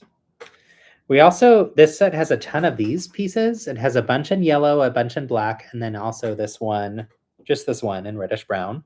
And the yellow and black are what makes the outside of the base, which just looks beautiful. So really, really well done.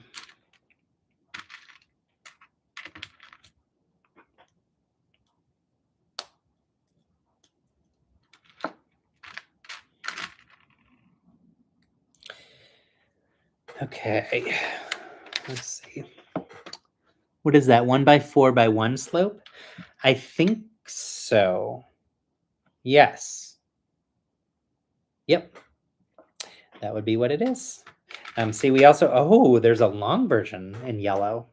1x6x1, I think. That's cool. So the tail also uses the 1x4x1s, but it has some of the 1x6x1s.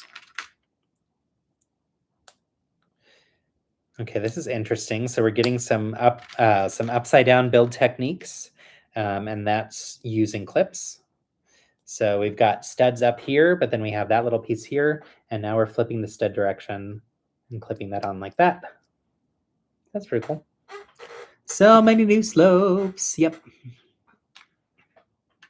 All right. Yeah, this has quite a few new slopes, which is cool. I love reverse stud building. I think it's so fun, and makes for some interesting. It allows for some interesting shaping. Sometimes, depending on the parts that exist, like sometimes you just don't have the parts that allow it to go the opposite direction. So for those who are doing my build challenge, 1 month, I'm not sure which, that's going to be part of the challenge, is to use I'm going to teach some different techniques for how to reverse stud direction, and then you'll use that in your build. So that's a preview of what's to come. I don't know which month yet. This month, of course, we're doing the minifig habitats, but all future months, it'll be something that's like a brand new, not associated with another challenge. That's the current plan anyway. So you'll learn a similar technique while converting a Dodge Challenger into a taxi cab. That's cool. They should have done that for Eevee too. I have to wonder if LEGO has upped their maximum number of elements. So many new pieces lately. When you say they should have done that for Eevee 2, what do you mean? They should have done what? The reverse stud thing?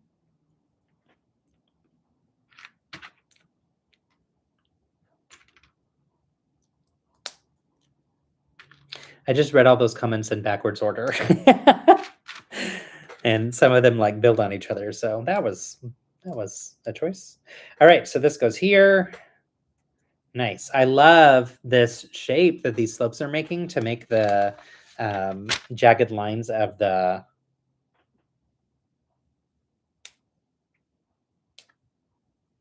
lightning bolt. Lost my words. Here we go. I did that one and then realized I needed the short one. That's better. But yeah, makes some really great lightning bolt lines. Can you describe the technique that you learned, Brandon? I'd love to hear about it.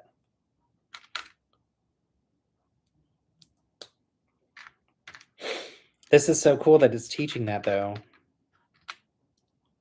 All right, so I'm going to show you again. So this section here is brick built up, and it goes here, but this section is upside down. And so the way it's flipped is you attach it with this clip onto that bar, right there. Whoops. You attach it like so. And that allows this part to be upside down. And then this part that's brick built that's going up, it sits on top of it. So now we can actually continue to build brick built up side by side with it. So, but then this is still open to where we can still build upside down there. So really cool. Yeah. That is so odd there. I just searched Rubricable. There are 3 sets that have 2 brick separators that aren't educational. Travel Moments has 3, a DC Superhero set has 2, and the Star Wars B-Wing. Yeah, I think it's really bizarre, and it could be that I already had a brick separator on the table, and I somehow mixed it in, but it looked like it came out of the bag, so I could be wrong. So it's the bottom corners flipped upside down, attached to clips on the main body. Yeah. Yeah, isn't that interesting? I love to see new techniques in builds, or techniques that aren't used as often in builds, just because I love to incorporate that into like what I'm teaching to people through my build challenges and stuff. So it's really fun to have that as an option to show. And I love when you see that in a set because it gives you like an example from an actual set from Lego designers who were experts at this stuff to be able to share. Also, this the use of these tiles on the sides are going to help reinforce it. So like this tile is going to go across all of these. So some of those are face up and some are face down. And it works well to maintain the stability. But that also means you need to be thoughtful about the math for them because sometimes actually none of this is actually going over that yet. So I'm wrong about that. But the math on when you're doing across things that are upside down and right side up, it's not as seamless as the same orientation. So that messes with the Lego math a little bit. But you can see here what I was talking about. So that reinforces the sides so they're a little bit stronger together.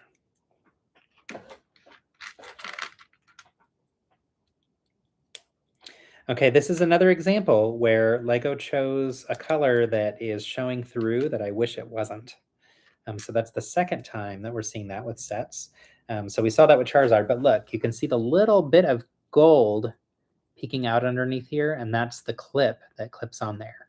I'm guessing that that piece doesn't come in yellow. That's typically what that means. But I feel like I've seen that piece in yellow before, so I'm not really sure if that's true or not. Gold is a decent color choice option if you have to go with something that's going to be slightly visible. But still, if there's a way to not do that, that's my preference. All right, more of these really fun angled pieces. These 1x4x1s, as our friend Glenn said. What clip is it? It is a...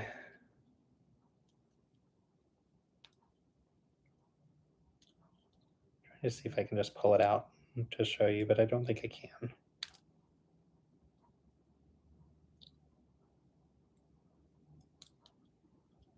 Yeah.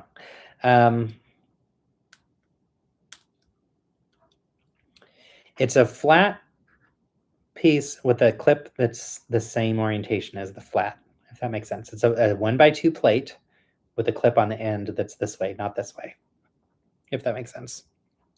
I'm sure there's a formal name for it, and I don't know it off the top of my head.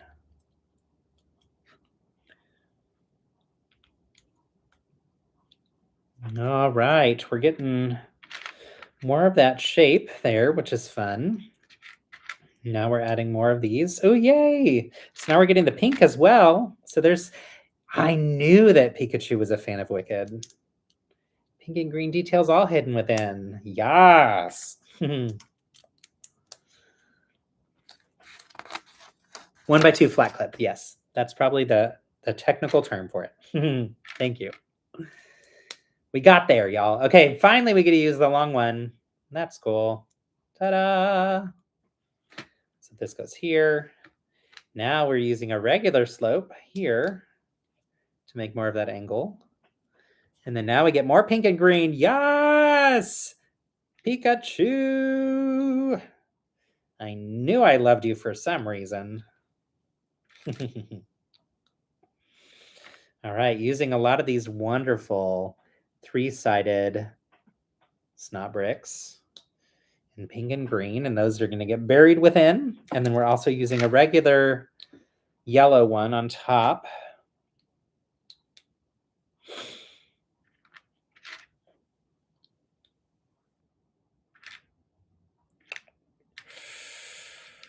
Here it is. Here we go. This is an interesting building. All right. And then more of these clear ones that have the studs on both sides. Those are pretty cool too. Never made in yellow, ever the horizontal, even the ever. Interesting. The horizontal one comes in 90 sets in yellow starting in 2009. Interesting. That's cool. Wicked Chew. Yes. I love that. I love that so much. Good stuff. Okay, so I think the designers must have definitely intended to have Wicked references in there. They knew that I would be building this for review, and they said, we have to hide that in there, and Justin will be the only LEGO ambassador who recognizes it and gets it. That is such a lie. That is all a lie. It's not even a bold-faced lie. It's just a dumb one. Okay, so more of the, I want to say Z shape, and that's not really accurate, but more of the lightning bolt shape coming together. Here we go.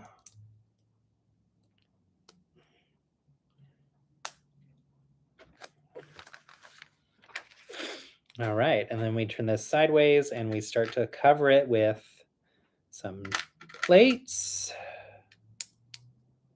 that hide some of the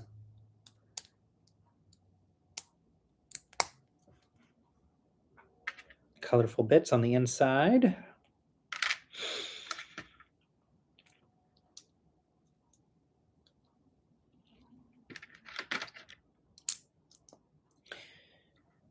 I'm starting to get hungry, and I'm wondering which Asian restaurant to go to. All right, so we covered a lot of that on this side here. Employee winter toy set. Oddly enough, the pearl gold came in 4 sets. Wow. Glenda's Wedding, Unicorn Dream Cafe, and Van Gogh Sunflowers. Hunger, right? What's fun is I've built 3 of those 4. No, I haven't. I built 2 of those 4. And I remember seeing that in those sets and being really excited about it. So fun, fun. Okay.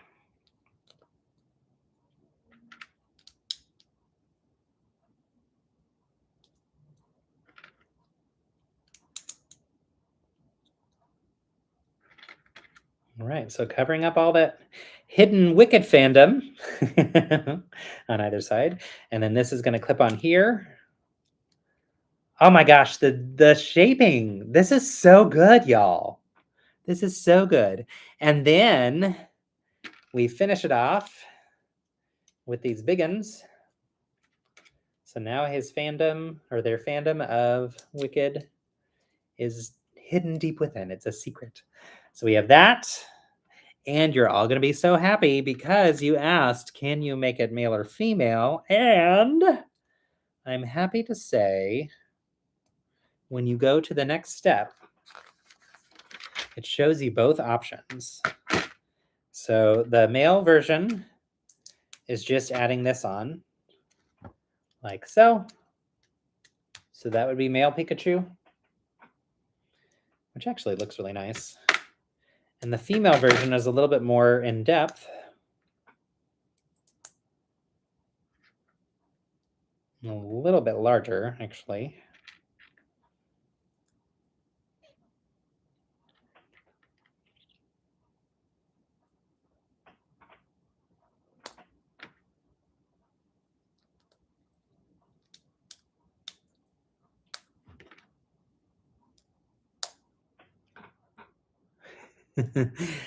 Limited. Okay. So these, I do love that in order to shift from male to female that you just remove the piece and put the other one on. I don't like it when they make you take this apart in order to do the other one. So there's the female. So yeah, so there's that option where you do the female one, or there's the male option, which honestly, I actually like the sleekness of the male one better. So even though I said I was going to keep it as female, I lied, and I'm going to keep it as male for now. We'll see. And then this should attach back here. So we've got a little ball joint there. And yeah, it moves a little bit. It articulates just a little bit. Okay, so let's mount him on. Well, there goes all the extra pieces from the last sets. Oh, well. We'll mount him on here. So he's launching off that towards y'all. And then we're going to do, which of the 4 sets did you acquire that? No, I wish I got the Employee Toy Store. The Glinda's Wedding and the Sunflowers. The Unicorn Dream Cafe, was that from Friends? Was that a Friends set? If so, I did not get that one. If it's the Creator 3-in-1 unicorn, I do have that one, but I don't think it's that one. I think it's a Friends set. All right. Bag 10, which is a little more than halfway through the build, but is technically my last bag, although I do have those lightning bolt pieces for 16. So we'll get to those in a minute. Bag 10, it has a bunch of these in white and red, which is fun. Ooh, printed part. Yeah. Nice.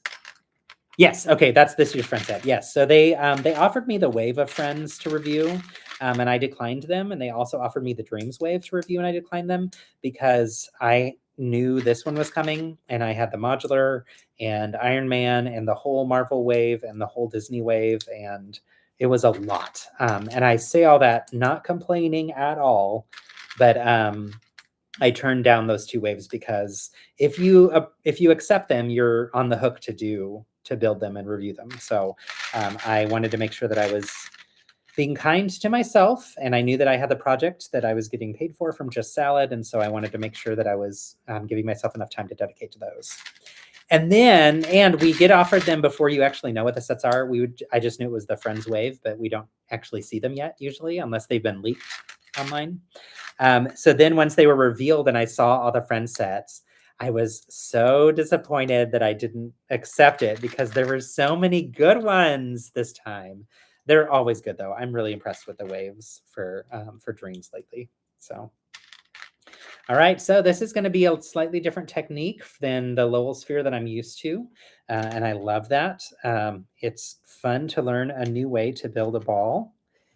And it's nice to see that LEGO also kind of makes sure that the designers do something different each time. So we got another great ball build with the basketball in the Nike sets. And that was also a very different technique. It was using more like Technic approaches, which is really fun. So I'm excited to see how this one comes together. I've been really waiting on this part in particular. And I was a little bit nervous actually to release my instructions for my Pokeball because I didn't want anybody to think that I was like taking what LEGO did and doing my own version to like usurp LEGO. But they're so different that I don't think anyone will ever think of it that way. I think LEGO will be perfectly fine with me sharing mine. So know that that's coming. Hopefully soon. So yay. Y'all, thank you for sticking around. This has been so fun. What theme do you necessarily not care for? Do you think could be a challenging to what theme that I don't necessarily care for do I think would be challenging to review? Gotcha. I would have said Speed Champions because I don't build a lot of cars. And I actually listed Speed Champions as the one I didn't want to get from LEGO. Just because it's like, I don't know that I'll ever be my jam. And then they offered me Speed Champions this year with some sets that have been announced, and so because they've been announced, I'm allowed to say this, but they're sets that actually I'm really excited about. So I'm looking forward to it, and I think it'll be fun to kind of get me to build something different a little bit. That's actually part of their philosophy with this too. Is like they don't want to ever give us sets that we will hate. You know, like I told them personally, I don't ever want Harry Potter. I loved Harry Potter when I read the books and saw the movies initially. But I really struggle with supporting Harry Potter now. And so it is better for me just to say that's not going to be on my list ever. Um, so yeah, but Back to the Future, like that would be an amazing one to get for us because it's pop culture related, right? So when I said no to Speed Champions before, it was because it was like all of the cars that were from, I don't know, like I wasn't all that excited about it. But this, the two they're sending me this time, I'm really excited about. So, and then I don't know, like I actually I wanted the Bluey sets initially, but I'm glad they didn't send them to me because I didn't like the builds all that much. I like the minifigures. And truthfully, they don't care if our review is only talking about the minifigures too. And they don't care if we get something and we say, this sucks, I don't like it. Like we're allowed to say whatever we want. They tend to want to send us things that we will enjoy, which makes perfect sense, of course. So you know, that's not a surprise or shouldn't be a surprise to anybody. But yeah, I don't know that there's any themes though that I'd be like, yeah, I really don't think I can review this at all completely. The Disney theme, I will say, I was hoping for more things like, which we're getting, so that's good. But I was hoping for more things like the Dalmatian. And instead, I got the wave that has all those mini dolls that look like doorables, if you will, if you know what those are. And to me, they look like drag queens. And so I actually am planning to do some content related to them as drag queens for the fun of it at some point. But those I was like, oh, yeah, I'm not a huge fan of these. But I loved that we got the what's his name? We got Olaf, and I love that we got the cat from I almost said from Avengers. Oh my god. Which there are cats in Avengers. The Flurkin. No, the cat from Aristocats. Those are great brick built little ditties. And we just got the ones that just arrived for me to build are Winnie the Pooh and Piglet, which are great. So yeah, some really good ones. So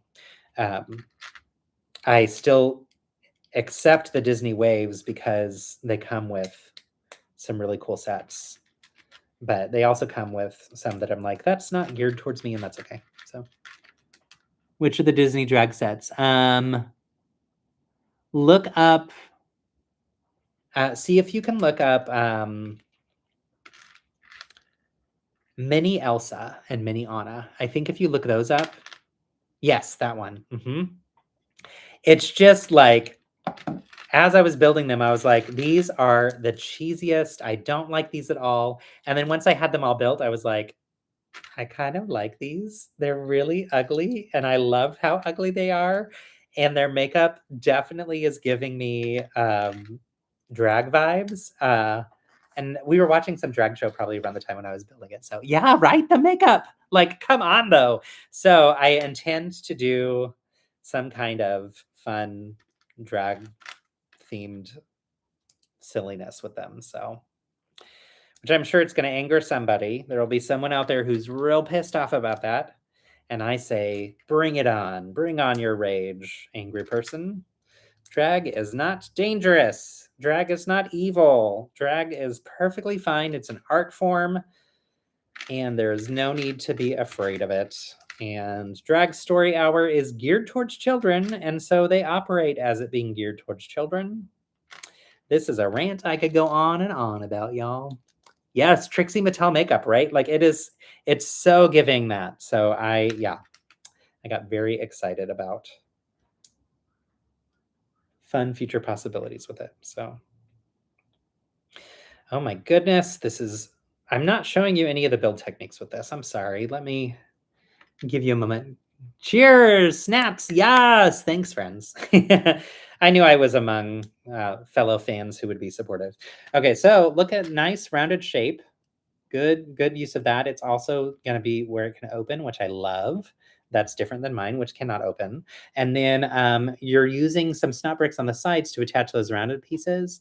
But we're using these like rounded corner pieces to make like a 6x6 plate section that makes it round. So there is this piece as well in here that is for putting an axle, attaching it to the other one. I considered DeSantis a queen with his 5-inch heels. Uh-huh. You're not wrong. That's funny. Oh dear, y'all. Do you live in Florida? No, you don't. Never mind. We've already talked about this. Duh. I used to live in Florida. I lived in Miami for a while. So it's always fun to me when I meet people who've lived in the same places that I have. All right. And then to make these curved parts, we are attaching this, come on, focus. There we go. That like piece on top of one of those 2-plate tall bricks. So this has 8 red 2-plate tall bricks and 8 white 2-plate tall bricks in it, which is cool. Although this one won't go on for some reason. What is up, buddy? So what I mean by 2-plate tall is the ones that have the hole on the top, and it's 2 plates tall. These are also great for reversing stud direction in a build. It'll be one of the techniques that I show. And it was actually used in one of the builds that I did recently for review. So I was excited to see it in a LEGO set because I'd only done that on my own. I hadn't seen it done by LEGO yet. So where's the other curved part? 1, 2, 3, 4, 5, 6, 7, 8. Oh, there's 10 of the red. Wait a minute. I am missing. Here it is. I'm not missing it. I just can't see it. You are one of the few influencers that know exactly where I live. Oh, yes. I won't tell. I promise. But yes, we chatted briefly about it. Okay, let's see.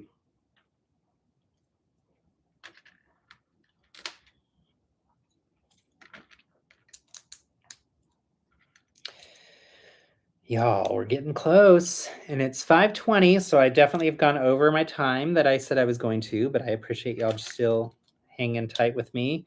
If anybody needs to leave, of course, feel free to go whenever you need to, but I intend to completely finish this, so we're getting pretty close to being there for anybody that wants to stick around. All right.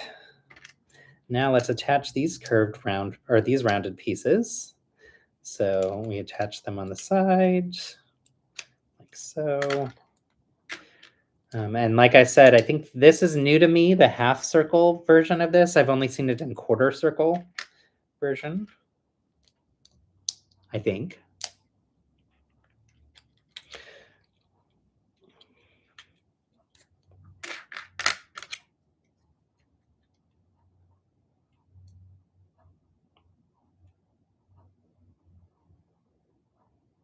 Oh, okay. I was confused because I was like, why don't I have 6 of them? Because I need 2 for the top. But it's because this side actually doesn't use them, and that's probably because that's where the Pokeball symbol goes. So on this side, we do it a little bit differently. So that's where these other 2, okay, that makes more sense. That's where these other 2 1 by 2 or 1 by 1 by 2 bricks goes. Y'all, I think I've learned that 3.5 hours might be my limit because I can't speak anymore. Okay, there. Okay, so this side has those studs sticking out, and that's probably going to be where I'm guessing the Pokeball goes, and then or the Pokeball symbol goes. And then these go on top, like so, to make the top rounded, which is really nice and sleek. Looking good. Pablo just told me there is no Wi-Fi at the house right now, so I'm guessing it's going to be a building day. Oh no, not fun. But I'm glad that you get to build, so that's fun.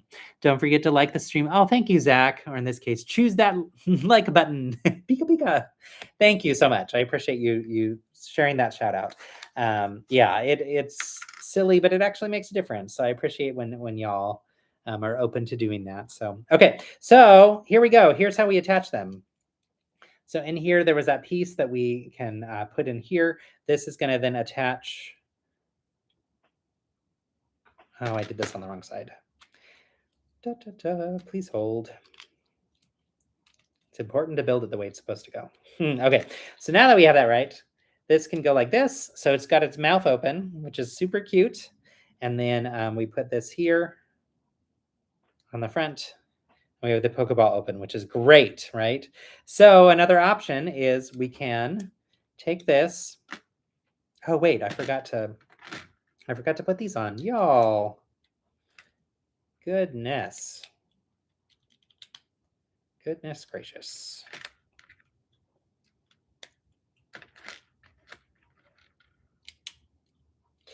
Okay, now we're there. So this now has a black ring around it. This piece can go on like that and can attach here, and it has the open mouth. So it's like, hey, how's it going? And it can go behind Pikachu and he can be launching things out, which is fun, or launching out of it. Or you can swap that piece with this one. And there's a little spot in the front of the Pokeball where you can put that piece. This one goes here. And now we can completely close it like so, which is great. And then I have an extra piece that I shouldn't have. I think I know where it goes. I'm going to double check.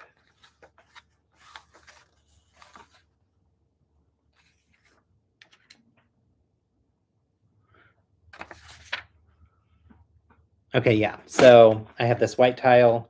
It goes in here. So that is solid white on the inside. Yay! Okay, got it. Right. So thanks for liking, y'all. That was nice. And then me shakes head and tisks. Right. What Pokemon do you think will come with a Master Ball? Do you think if they create a Master Ball one, which I don't know if they will, and if there's a leak about that, I don't know about it, and we're not talking about it on here. But I could see them. I don't know. I'm not sure. So here's the ball, which is super fun, and the stand for this confuses me as to how this goes on, because maybe it's just meant to like rest like this. That could be what it's supposed to do. But yeah, now let's fast forward. Oh, Mewtwo. I could see that as well. You're just guessing Mew 100%, and I haven't seen any leaks on that. Yeah, okay. I was like, if they ever do create a Master Ball one, which I could definitely see them doing, I could see it being Mewtwo. Okay, here we go. Now let's jump ahead to the end of bag 16, and we'll figure out how this ball goes on, because that's in part of bag 16. Yay! Okay, so look. All this lightning. So fun. All right, we're almost here, y'all. Thanks for hanging with me. We've got this. Okay. Ooh, this is fun. I can't believe we did it. Almost did it. Oh, I have a notification from Philip 15 minutes ago. Goodness gracious. Oh.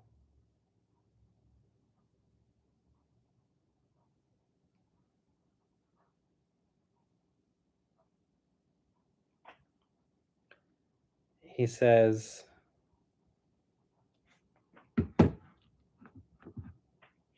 he was sending me gratitude for helping out this morning quickly and asked me to get something that's outside. Or that's blocking the camera, which I was telling you that I kept hearing the ring alarm go off, and I was confused as to why. Now I know why. It was because the wheels for the garage door are in front of the camera, so it kept like knocking it off. Okay, this attaches here. It is like a little axle piece, and then this piece, which is just like the axle hole through the brick with two other pieces there, goes on top. This faces back. Now the Pokeball can fit perfectly there.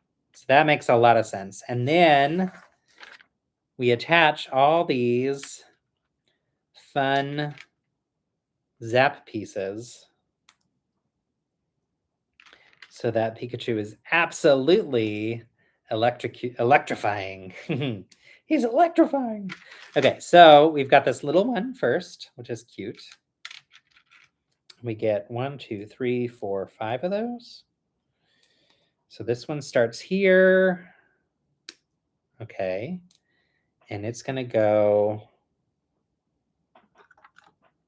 at the base here. Okay, can you see these?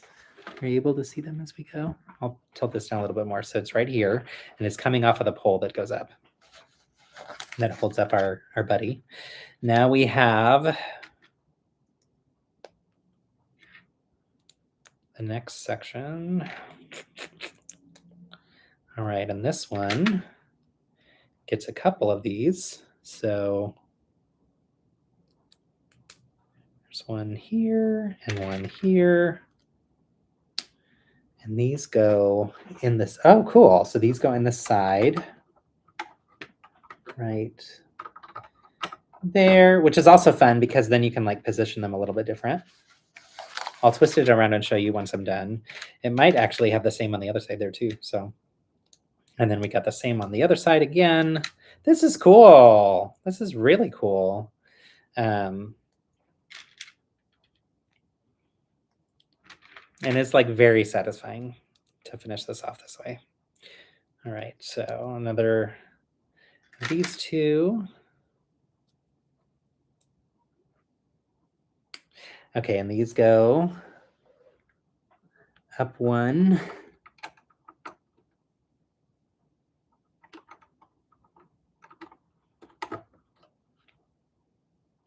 All right, so you're seeing there's like little blasts there as he's launching out of the Pokeball.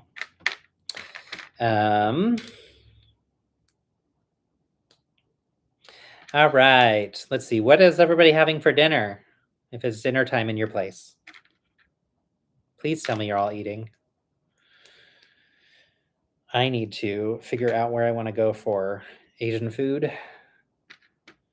Which of my favorites, which is always hard to pick because there's so many good ones. Okay, and then we have these big guys. So one goes up like so, and one goes down like that.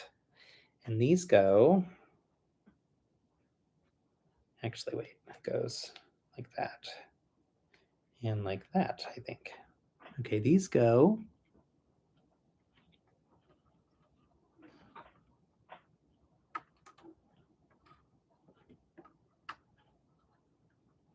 in here. Okay. And then we'll try the other side. Pizza sounds good. Oh, y'all, leftovers. So you're eating tacos? Yum. Likely stuffed mushrooms from HEB. Okay, yum. Y'all, thanks for all answering. That was really fun. I love this. That was really, really like, this is so fun. I love doing this. Y'all have made this so much fun for me. I remember 2 years ago when I started live streaming, I was thinking, I think this is going to be fun, but it might not be. We'll see, I guess. And it's been great. It's really been great. And I think it's great because of y'all. Like, I really feel like you have made this a joy for me when it could feel like a chore. And especially after today, it was a rough morning. And I am so glad that that part's over.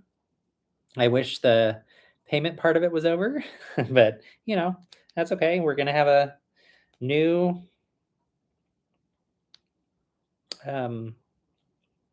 garage door, so I guess that's a good thing. Anyhow, all right, this one goes here.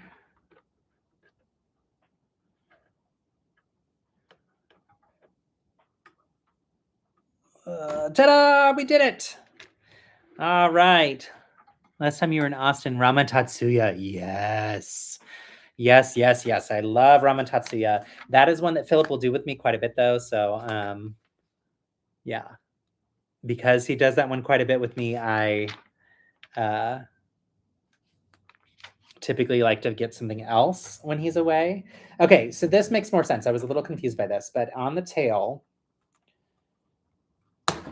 there's this piece down here, and I didn't understand it, but it is meant to be so that it can help with like holding it up here when it, or I mean, it stays in there when it needs to be in there, but if you want it to be,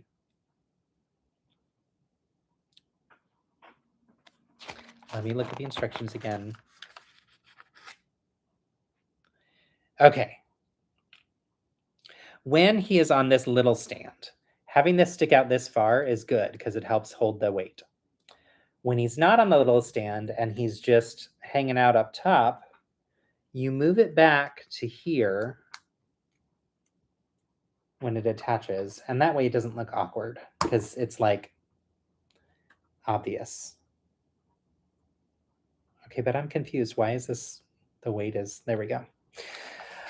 Oh my goodness, y'all. We made it. We got there. We got there. We did it. Oh, fun. I love this. So now this part, when he's mounted on here, he's going to have to rest like this. And this will have to move. It's designed to go in there. So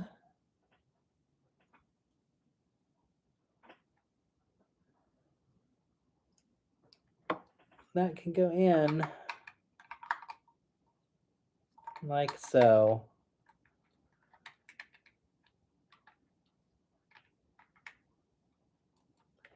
And then it's underneath and it's kept so it's all together, which is good. So very good to see the variety of things that can happen with this. I love Pikachu overall, although look, the tail is like not holding its form like it was earlier. So maybe that other piece is meant to help with holding its form. I'm confused as to why it's not holding it up like it was before. That's a disappointment if it doesn't. But anyway, but reduced degrees of freedom. Yes, that's true. Tail too heavy. The judges would advise you to use another ball joint. Agreed. I'm surprised. Never stop doing this. Me listening to you calms my anxiety. Oh my gosh, you were so that seriously. Thank you. Thank you, Victor. That means the most to me. Yeah, I'm going to play with that a little bit more. I do think that it needs an extra ball joint. I'm surprised that the tail is so, because look at that. Like, that's not right. It needs to be up. And earlier it seemed fine. I mean, it is fine now, but it might just fall down on its own. I do like the ball being open, so it looks like it's launching out. I think that's more fun. So we'll do that instead to show you the final vibe of it all. And then I think I'm going to go eat. All right, mouth open. So we can put this here. So it looks like we made it. Look how far we've come now, baby. All right, so cool. So cool. Except for the freaking tail that's going to drive me wild. But y'all, I'm pretty pleased with this. What do you think? Is this a yay, cute, love it? It looks better in person. Is it a fail? I hate it. I never want to see them pretend that Pokemon is a good idea ever again. I've enjoyed the streams this week. Thank you. I'm so glad that you've been on them. I really, really am. Okay, y'all, it is 5:35. I'm a little tired if it's not clear, and I've lost my energy, probably because I need some food. So I am going to log off, but I will see you tomorrow, 1:30. If you want to join me, we will be building Blastoise. That's his name. We will be building Blastoise, and I am very, very excited to join y'all tomorrow. Stupid tail. That's going to bother me. All right, thanks, y'all. You're great. I'm tired. Big hugs. Go get some food. Build kindness. Bye.